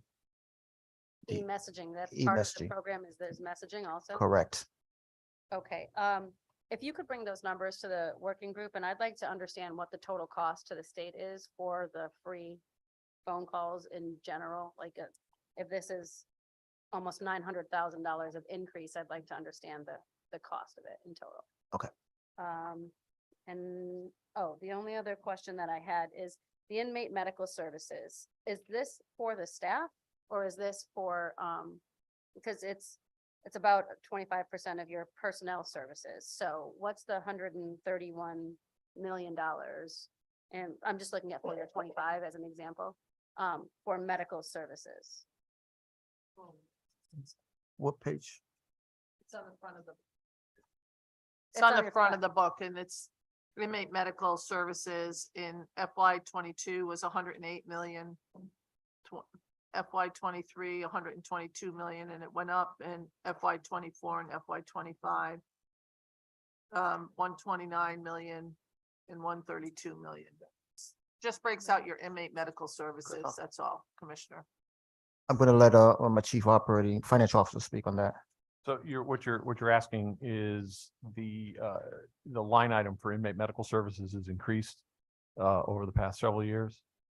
I would understand what it is, right? Is not the, like you have openings, that's your staff, Yes, your personnel services, correct? all of the medical staff and all of the medical costs associated with providing healthcare are contained within that line item. So when you're talking about overtime for the medical staff, that is separate from the overtime that we're talking about saving, because that's built into that inmate medical services line item. That is composed of both PS and OE expenditures. Okay, so the inmate medical services is staff. It is is your staff, medical staff. is medical staff and all of the other costs associated with providing care. So if we have to send somebody out to a specialist, it's paid for there. If we have to buy supplies, it's paid for there. Minor equipment, it comes out of that money as well. Pharmaceuticals, lab costs are all paid out of that. Okay. So and all of our costs associated with healthcare, including personnel. That's what- including okay. personnel and other expenses, are contained within that line item. Okay, and when we're getting outside services, do we have a negotiated contract for that? Like We how much have a, paying for rates? yes, we have a negotiated contract with the University of Connecticut Health Center. There So are we're some, going to- there we're are, going to the Yukon Center for Yes. a specialist. Yes. Regardless of where the prison is located in the state. yes, Okay, so is transportation costs also included in that inmate medical services? no, that would come out of our regular operating expenditures. Okay, That's a custody expense. okay, thank you very much. Thank you. Up next is Representative Rosario, followed by Senator Winfield. Thank you, Madam Chair, and good afternoon, Commissioners. Good to see you up there. Nice to see you. I have 3 questions, and if you can answer them now, great. If not, I'll work for the subcommittee group. The funds for the increased officers for the monitoring, is there specific training that these officers are undergoing that other officers aren't getting? I.e. looking for gang-related language or, code words? My second question would be in terms of inmate IDs. I know I met earlier with the Commissioner of DMV. Right now, we're at about 60% clip. Last I heard of inmates getting released with an ID. What are we doing to help kind of bridge that gap? Is it something on your end, something on the DMV end, something that we could do in the budget to help facilitate that?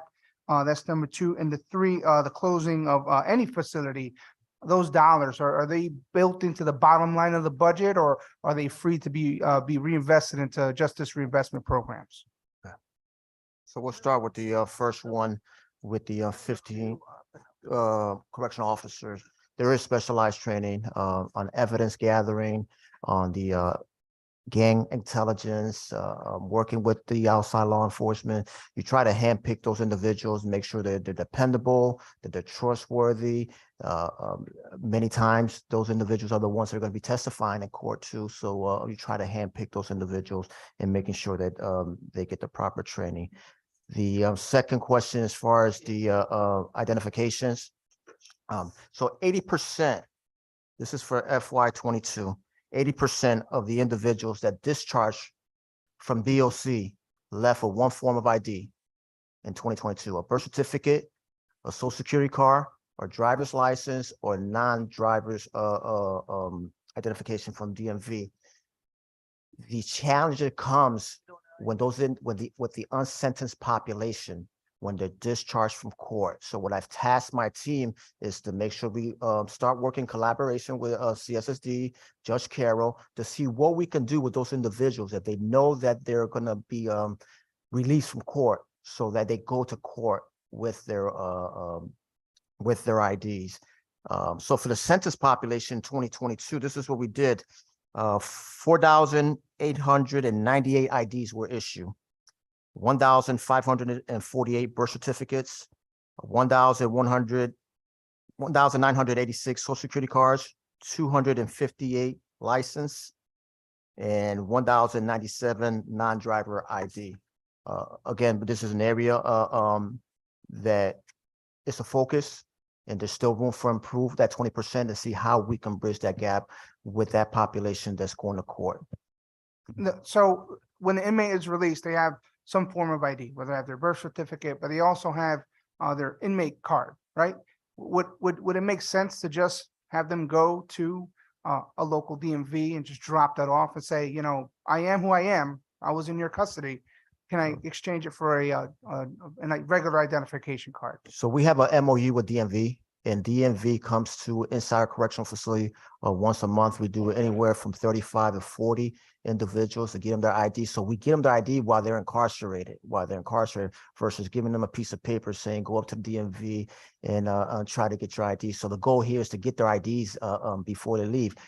So again, and then there's going to be a percentage of the population that just don't want our assistance, saying we don't want the ID. for whatever reason. But I can tell you that if they discharge from the correctional facility on TS, halfway house, and the census, and there were sentenced at 80% of them in 2022 left with one form of ID. And I forgot what your third question was. The third question was on any facility closures. Are those dollars built into the bottom line of the budget, or are those dollars free to be reinvested into justice reinvestment programs? Yes, to the bottom line of the budget. It's built into the, so when I closed Willis Cybolski, those funds were already allocated into the FY23 budget. Thank you. Thank you, Madam Chair. Thank you. Senator Winfield. First, a follow up on the ID question, because I've been working on this for a decade, and every time I try to think I got it right, I don't. So who determines which form of ID the inmate gets? The offender himself. The offender. And does DOC consider all of those forms to meet the standard that was in the bill that passed? Because I don't. I'm not sure. I'll have to look into that, but the standard there in the MOU, Right. with the MOU with DMV, the MOU with the Social Security Administration. I'm not going to waste the committee's time. We should talk, because I don't think so. I was out of the room when you began testifying, so I just want to ask you a question for clarification first. In terms of the medical staff and the mental health staff and that whole conversation about why you can't retain people, was the conversation about you can't retain them because of the amount they get paid? What was the reason that you gave? The starting salary. It's not competitive to the private sector. Okay. How do you know that is the reason?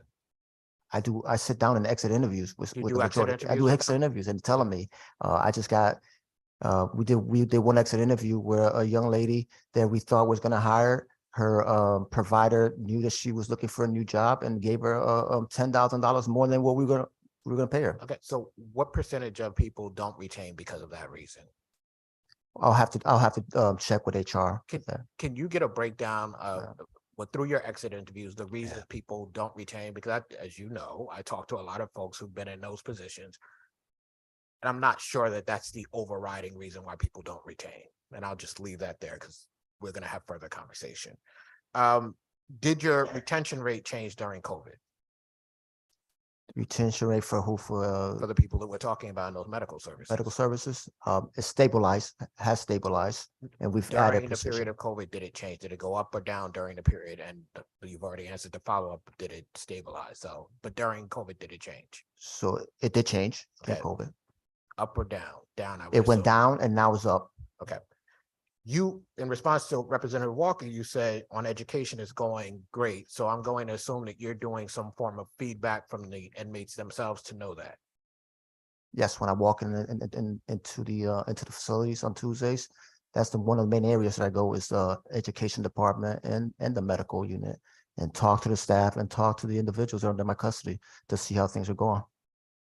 Is there a form of feedback that can be provided without being known? At MYI, they do have the warden's town hall that they share feedback with the warden. Right, but that's not what I'm talking. You're not anonymous in giving that feedback. Is No. there feedback that is gathered anonymously? No, but that's when. I mean, let me clarify why I'm asking the question, right? You can have people who are in a school system, forget prison, who are in a school system. They go to school every day, you check off all the boxes, they did not get what they needed to get, right? If you're in a prison where you might, regardless of what actually is true, you might feel like there's a consequence for suggesting that something's not happening that should be happening, you are not going to give adequate feedback if you are known. My question to you, you all should know that because you're the professionals. My question to you is there a way for me to provide you feedback that would be useful for you knowing what's actually going on without exposing myself? Yes. How? Providing it to me. No, I'm exposed. How can I provide you the feedback without being known? And that's why I'm waiting for the ombudsman system to come too, because that's an avenue that they can utilize too with the ombudsman. 25 years ago, I could have told you needed a way to give feedback without being known. My question is, has DOC on its own thought, hey, we need it? But I have the answer to my question, so I won't waste the committee's time. The true unit and the worth unit. We have invested money into the true unit and the worth unit. What is the point of the true unit and worth unit? And the reason I'm asking that question is not because I'm against the true unit or the worth unit, but the true unit and the worth unit sit inside a prison and function as prisons, and we have not expanded to other prisons. I don't know what we're trying to do with the true unit and worth unit. Are we ever going to try to expand? Am I ever going to get a proposal saying this is how we change Connecticut's prisons? Or is it just what some people have thought? This is something to look at. The true unit, I think, is very beneficial to that population that serve. Absolutely. You have mentors that are coming in. You got life skills that are being taught to these individuals. You got educational piece that's being taught to these individuals. It's not your routine unit. They got their own washing machines. They got their own microwaves. They have more Commissioner, amenities. for a second, just and with all due respect, I've already conceded that they're perfectly great units, and I love the true unit and the worth unit.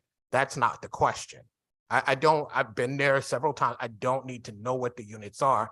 I'm trying to figure out, Connecticut invested money into this. And if we're investing money, we are investing money for a reason. I would hope that we are not investing money so that we can have a shining star inside of something that doesn't function that way forever.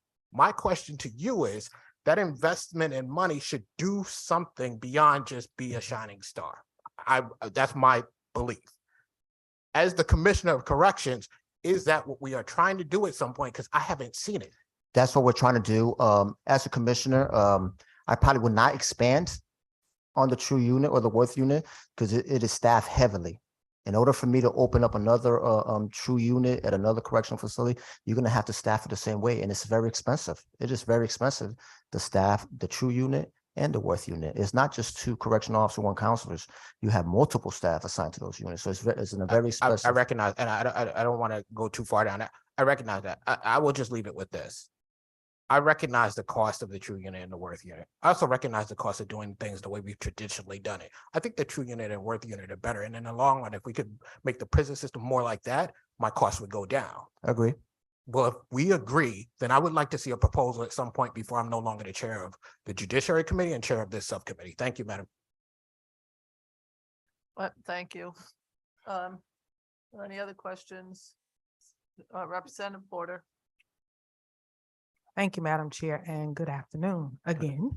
Good afternoon. Good to see you. Good to see you. I apologize for not being here when you first started with your presentation. And I'm not sure if you've answered this question, but I do want to go back to the closing of Willard. How many staff are you going to have? Because I'm understanding that they're going to be repurposed, that they won't be laid off. Yes. So no staff member was laid off. About 30 correctional officers were transferred. The rest of staffing level stayed at the Cyborski building and into the vacancies. So the supervisors stayed to cover the vacancies. The medical staff stayed to cover the vacancy. The maintenance staff stayed to cover the vacancy. So only 30 officers were transferred out. Okay, because I'm asking because I know I heard you talking about the increase in the phone calls since they're free now. And I believe that the governor has proposed that he's going to A little bit over 800,000. approve. I'm sorry? A little bit over 800,000 for 15 staff members. Yes. So I'm just wondering what the staff members from Willard are going to be used for, and if any of them could have been used for They were the used. 15 that's being proposed to be hired. They new were used. employees. They were used to cover the vacancy. I still have 363 correctional officer vacancy throughout the state. And what's the total amount for staff for DOC? I missed that in the beginning. Over 5,933 with, 5,933. And out of that, 711 are health service staff and 5,222 are custody staff. Okay, thank you. That was my question. And then with Representative Rosario, he was asking about the savings that comes when we close prisons, and that goes back into your budget. And I'm just wondering, what is that money used for? Like, is it used for justice reinvestment, or is it used for staff, and is it used for medical? So it did not go into my budget. That savings went into the general fund? The governor's FY23 budget. Okay, Yep. thank you. Thank you, Madam Chair. Thank you. Are there any other questions? Representative Candelaria, and I remind everybody we're trying to get done. Representative Candelaria, floor is yours, sir. Thank you. Thank you for reminding me. I- So I am I'll always- cut it short. I had 50 questions. I'll narrow it down to 2. Also, I'm just kidding. Just kidding. Commissioner, how are you? How you doing? back before I leave here. So just, and I apologize offhand if the question has been asked, inmate medical, I know we had issues with it in the past. Can you just briefly just tell me, where are we today? Do we have enough staff? I know there was some concerns that inmates were not getting the appropriate care. The care that was received was very swift and fast. Where are we with that currently? So currently we got 49 LPN vacancies, 60 RN vacancy, another 10 to 15 in the mental health vacancy, 4 prescribers at the doctor's level, APRN at the medical. We've, in the last 5 years, as I indicated before, we've lost like 438 employees. But we hired 484. So the net gain has only been 46. So as we've been hiring and trying to improve the service and delivery, we had to deal with the retirements. Some of them left with the retirements, you know, so it is an area that still needs to, is my main focus to improve. Now, you move services in-house, right? Before they were provided by UConn, you moved them in-house. How's that been working?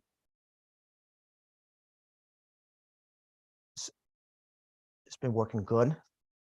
Still room for improvement. There's been some challenges during the pandemic. There's been some challenges when it comes to the hiring and retention.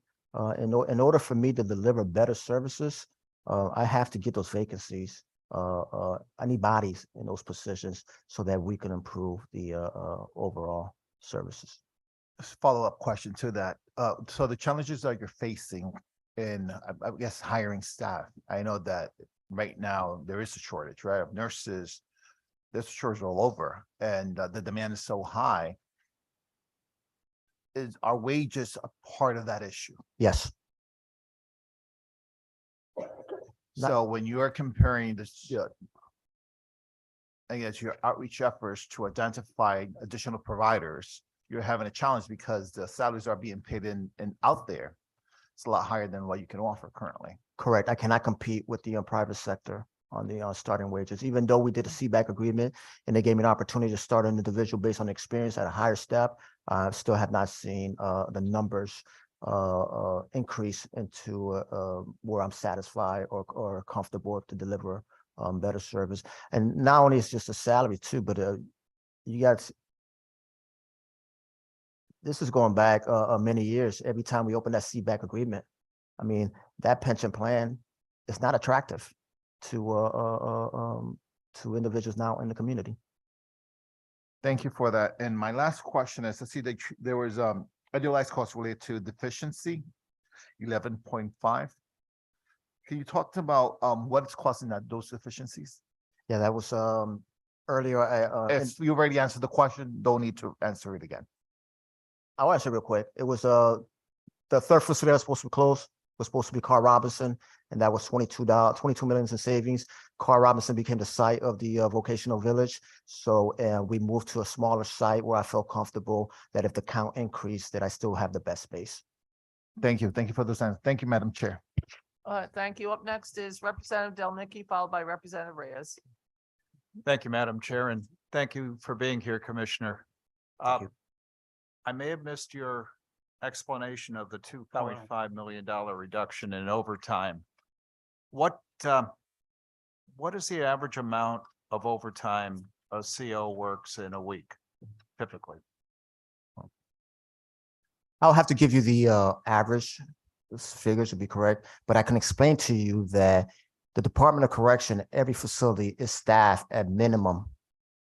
So that means I got enough staff to, if they all come in to start the shift, if there's any medical emergency where I got to pull a staff member off the post to send to an emergency room, if somebody uses the vacation day, any of their crew time, sick, PL, training, that all incurs overtime. to be covered. And in the facilities, there's certain posts that are mandated that you have to have for the housing units, the quarters, the medical unit. You have those posts have to be manned. So but we'll get you the average overtime for a correctional officer. And I'm asking it in the context of staff burnout. And having worked in municipal government, if you're working a lot of hours of overtime, it can really affect the people they're doing the work. And you'll get a situation where there could be judgment calls that you wouldn't make if you hadn't worked, say, 50 hours or 60 hours.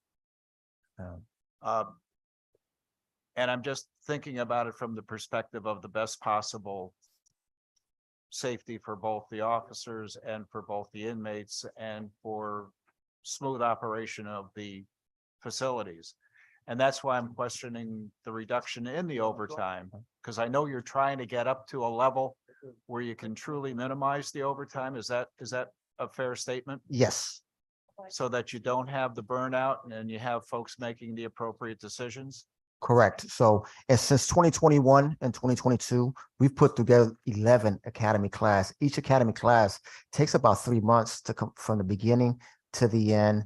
By the time you get the OJT at the facility, at one time we were running first shift and second shift academy class. We did that like 3 times in order to increase the staffing levels. Last Friday, we had another 80 correctional officers start that are going to be hopefully by the end of April graduate. And the idea here is to get that 91% even higher so that you don't have the staff burnout. But the truth is that COVID-19 burned everybody, not just in correction, throughout the communities, and particularly the correctional staff working 16 hours. And 2022 was the worst in DOC for staff on the COVID rate. I had over 6,800 staff members, 4,022 staff members tested positive for COVID. So they were out at minimum for 6 to 10 days. That is 65% of my workforce in 2022. We had over another 6,000 individuals in my custody that tested positive for COVID. So COVID's been a challenge, and there's definitely been burnouts, and there's definitely been staff that have worked 16 hours, not 1 day, 2 days, 4 or 5 days, so that we can mandate those posts. Yeah, I've heard those stories. Another thing I wanted to ask you about, and this came from a constituent that was incarcerated. There were programs that were supposed to train people on small engine repair, machine operating, things like that, and there weren't really opportunities to get any training because the equipment wasn't working, or there weren't engines that for them to actually work on. Where are those programs now? So the small engine repair will be part of the vocational village program. Right. And that's located in Carl Robinson. That area is going to be reconstructed and part of the vocational village. The problem comes that you only can have so many students in the classroom, and so if the max is 15, then the rest of the population is going to have to wait until those 15 go through the course and graduate so that we could bring 15 more new ones and rotate them. So are those programs actually fully operational now, or is that a goal to reach at a point in time? In the near future, in 2023. Okay. Yep. Well, thank you, Commissioner, and thank you, Madam Chair. Thank you. Up next is Representative Reyes. Thank you, Madam Chair. Commissioner, good to see you this afternoon, sir. Representative, good to see you. My question segues right in from where Representative Delnicki started, because I know COVID is not on everybody's radar in the forefront of their mind, but it's still around, and the numbers reflected in recent history were double digits. And my question to you is, how is that affecting your staff today, currently? Number one, and number two, what policies have you put in place? Because COVID really hasn't gone away as far as the prisoners are concerned. That's a great question. Yeah, you go onto the community and you would think that COVID is the common flu. And I can tell you as a commissioner of the Department of Correction, that is not the common flu inside correctional settings.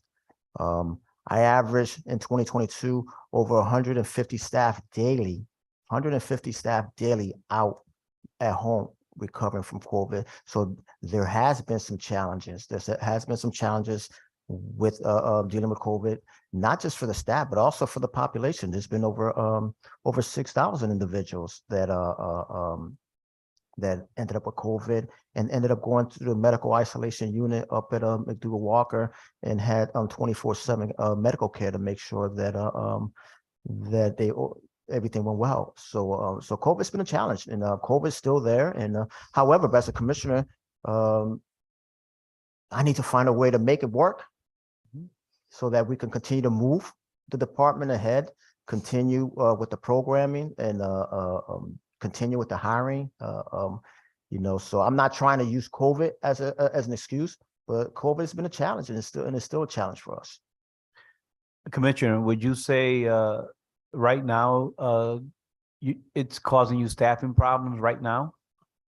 Not right now. Right now, the last 6 weeks, we have not gone into emergency staffing at any of the facilities.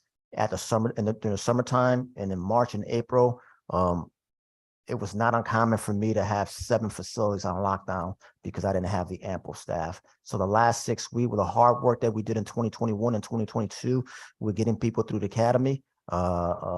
It's definitely showing that it's helping us now. And lastly, Commissioner, you participated in the reentry program a couple of weeks ago with Representative Porter and Representative Rosario, and you were hearing some of the feedback about the resources needed for some of these folks to be able to come out and be gainfully employed. We don't need to answer it here, but I'd like to continue that conversation with you, sir. I think any investment into reentry into the individual is a wise investment. Thank you, Commissioner. Thank you, Madam Chair. Thank you. Up next is Representative Felipe. Thank you, Madam Chair, and thank you, Commissioner, for being here. I want to follow up on what was just being said by my colleague, Representative Reyes, regarding the COVID protocols when you were talking about them. Something important to me and a lot of people from where I represent is recovery in these places. And I know that due to the certain COVID protocols you've had, it's been hard to have people come in and administer, Addicts Anonymous meetings. I was wondering if there's anything that you guys are doing to make sure that that can start up again very soon, because people have been missing out on very important parts of their recovery for the last couple of years. Yes, if you're talking in the Bridgeport area, we have reached out to the individual with the AA, and hopefully that individual will respond back and coordinate with the warden so we can commence that very shortly. Thank you. Thank you, Madam Chair. All set, Representative. Thank you. Seeing no, Representative Walker. Promise, I just need to be, could we have the community, I noticed on your community support services that it was 41 million and the governor's recommending 46. I don't see where that increase is. Could you bring that to the committee, the subcommittee meeting when we meet later on, about where are your, I'm so sorry, I'm so tired, I can't even talk. Where are the community services that we have available right now in the state of Connecticut? And with the showing us where the 6 million additional dollars are. Okay. Sounds good. Thank you. Representative Nuccio. This is really quick. New, so don't understand all of this. If you can please provide for the work session, information on the vocational village, because that was your main driver for not closing the one that you were in and someplace different. So if you could just provide information on what that is, the purpose, the function, and all of that, I would appreciate it. Will do. Thank you. Thank you. Thank you. Are you all done, Representative Walker? Sure. I want to thank you all for being here today. I would just challenge you. I know a lot of people talk about the reentry programs and all of that. But if we don't handle the mental health component of what's going on in your prison system, we will not be able to decrease our numbers.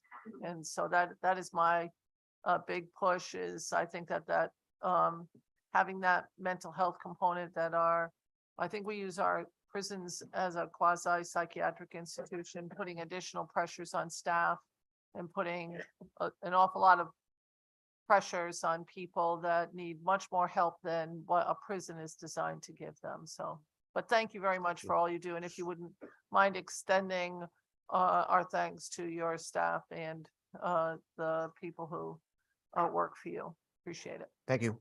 Thank you. Up next is the Board of Pardons and Paroles.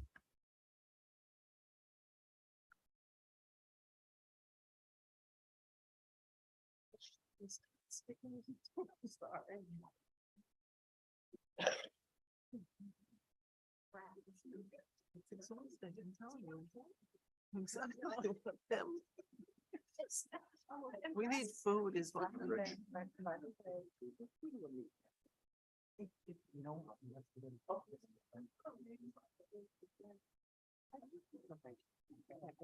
Chairman Giles, come on up. I don't know where you guys are chatting because we're trying to move this along. Representative Walker made us late. She's got to say the same thing to me one day too. Chairman, go ahead. Floor is yours. Go ahead. Go right ahead, sir. Good afternoon. I'm Carlton Giles, Chairman of the Board of Pardons and Paroles. With me today, our Executive Director, Richard Spiracco, and our legal eagle, David Bothwell. I've submitted my statement. I know you're in a hurry, so I won't prolong it. If you have any questions, we'll try to answer them. I have a couple questions, sir. So the Board of Pardons and Paroles went up from fiscal 23 to fiscal 24 to 7,600,000. So it went up about $500,000. Is that for staffing or what is that for? My understanding of that. You got to say your name. I'm sorry, Rich Spiracco, Executive Director of the Board of Pardons and Paroles. My understanding of that increase is just increases for staffing. There were no additional positions or anything that we requested, so it's just additional staffing costs for increases in COLAs and annual adjustments. Okay. And just for the edification of the people that here are on Zoom, can you let us know how many hearings do you hold every year?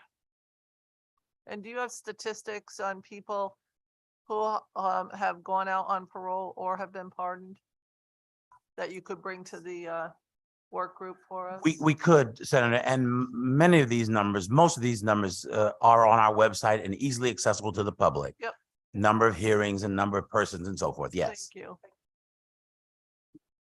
That will be wonderful. Are there any questions? Representative Nuccio. No, she covered it. Just bring the numbers, please.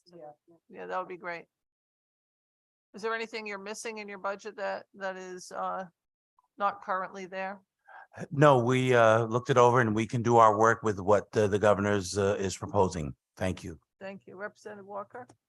Could you also tell us, bring to the committee meeting the number of your staff, how many people you have in your staff, how many positions are filled and how many positions are not filled? We will. Okay, thank you. Thank you. We appreciate you coming to the Legislative Office Building today. I hope you have a nice Friday. Yep. Thank you. Up next is Probate Court Administration and all of the probate court judges. If you are here, are they here? Oh, very good. They're starting out great.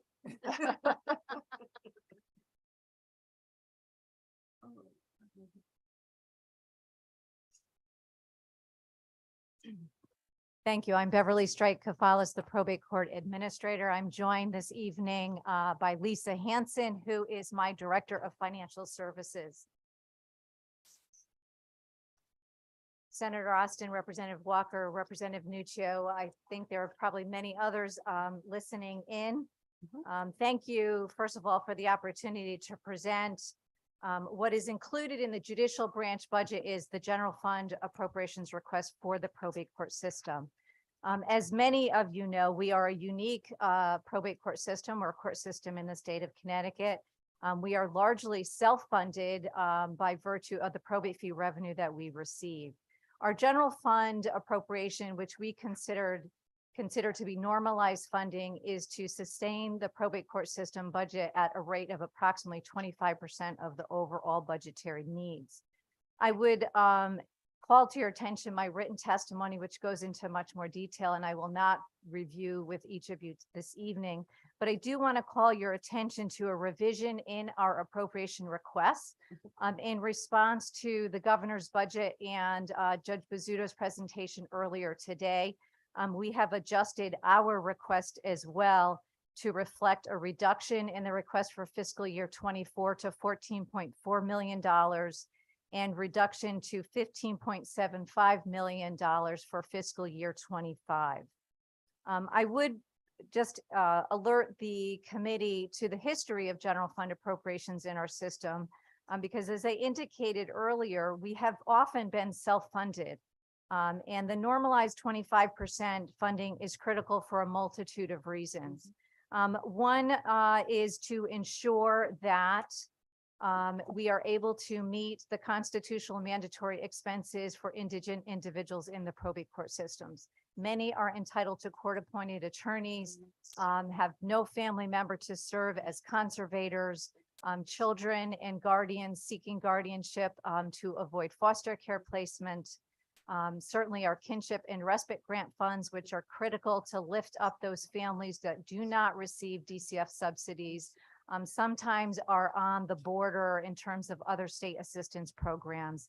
And all of those, including the specialized regional children's probate courts, are critical components to meet the needs of some of our most vulnerable constituents in the state.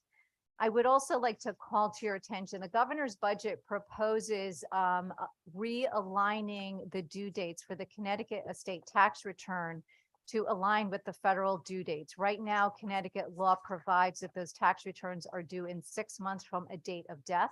The federal allows for a 9-month due date, and the governor proposes aligning Connecticut to the federal. What that will do, because our decedent estates are tied to— Can you speak a little closer to the mic? I'm sorry. Sorry. Because the probate fee revenue on decedent estates is tied to the Connecticut estate tax return. What will happen because of the delay or change in that due date, we will then have a revenue shift. So for approximately 3 months, it'll be kind of shifted down the calendar. And we estimate that there will be a revenue shift in fiscal year 24 impacting our system by about $9 million. So a general fund appropriation, especially in year 1 of this biennium, is critical as well to buffer that cash flow impact. So Judge, let me just get this straight, because you said for 23, you are 24. For 24, I'm sorry, you're adjusting it to 14,400,000, and for 25, 14,500,000. Is that what? No. Year 25, fiscal year 25 is 15.75 million. Oh, 15.7. Okay, I didn't hear that. 15. So overall, I believe it's approximately $1 million reduction in our 2-year general fund request. Okay, all right, okay. So it's 14,150 and 14.4. 14.4 and then 15.75. Thank you. Okay, so that, and because that's, the governor dropped a lot more than that. That is correct. Okay. The governor, my understanding of the governor's proposal is it proposes level funding based on the current fiscal year, but also removes what we all have recognized as an additional pay period in the fiscal year. We had already removed that expense, so it's kind of doubly reduced. Okay. But as both of you, as the committee is well aware of, the volatility, the unpredictability of probate fee revenue is been a chronic issue. more so than ever in recent years as we've called to your attention, and you've been wonderfully generous with your time in helping us work through those issues. But that is part of why the general fund request that we make is so critical, because we have to buffer. I learned earlier this week that, certainly inflation is going down, and recession has been predicted. There's now talk of maybe it'll be a softer landing recession than we had all feared. But all of that impacts the probate fee revenue and thus the cash flow and the ability of the courts to sustain their critical operations. I also just want to highlight the importance of the probate court staff and the judges. Certainly, the probate court staff, they had gone a number of years with wage freezes. We've been fortunate with revenue flowing as well as it has, and the support of the general fund appropriation over the last 3 fiscal years. They have been awarded cost of living adjustments and merit compensation adjustments, and those are proposed to continue in the 2-year biennium. Overall, I'm hearing a lot of testimony and reports to the committee today about under market compensation rates. Generally, we have good retention in the probate court system, but it's increasingly becoming a challenge in hiring individuals. The market is very strained right now with labor, and I think it's going to start impacting all of us very shortly. I have a question. What were the revenues this past year for you? Let me see.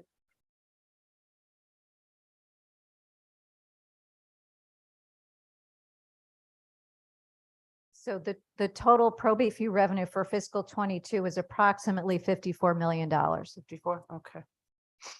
All right.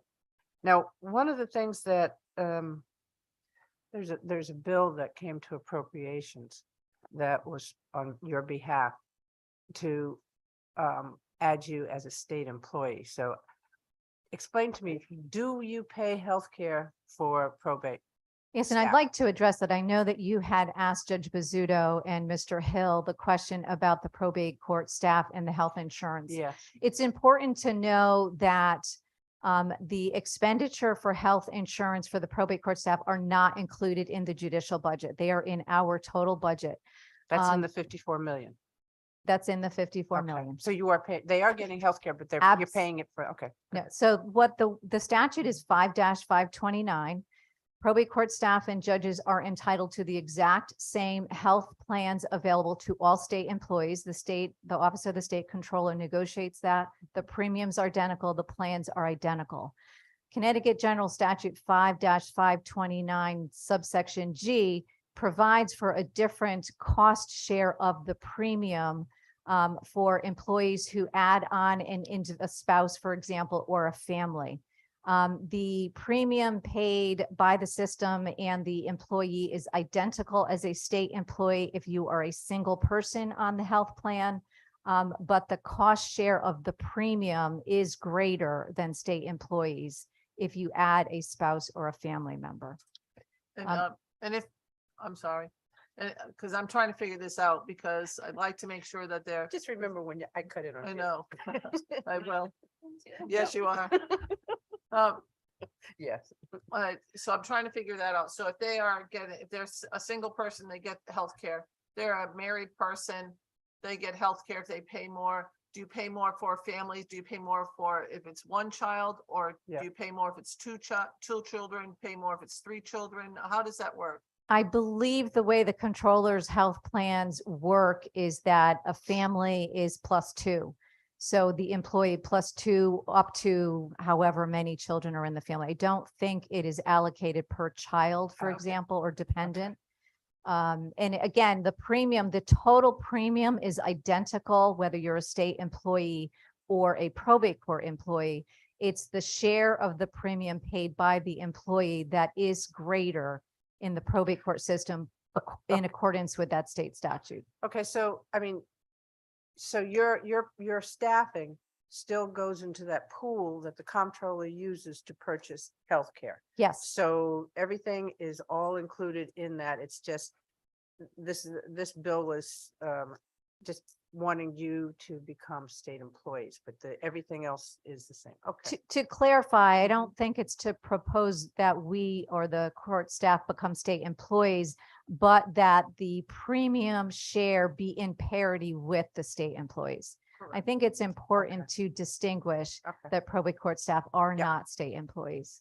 Right. However, it's important also to be aware that all of the other benefits to which a state employee is entitled, for example, a 457 deferred compensation plan, long-term, short-term disability, all of those flex spending accounts, all of those benefits are also available to all probate court judges and staff. Okay. And that's through the Office of the State Controllers. That was all I wanted.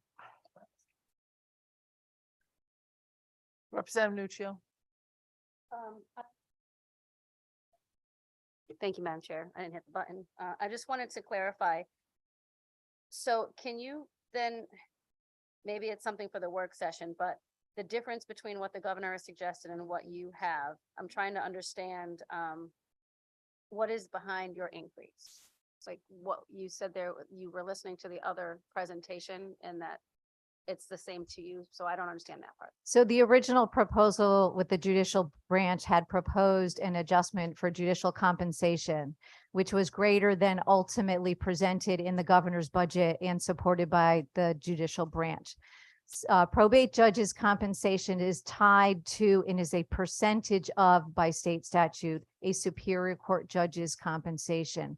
So if superior court salaries change, our probate judge salaries also change based on that percentage. So we have to budget for what was initially proposed, and we have reduced that budget allocation accordingly.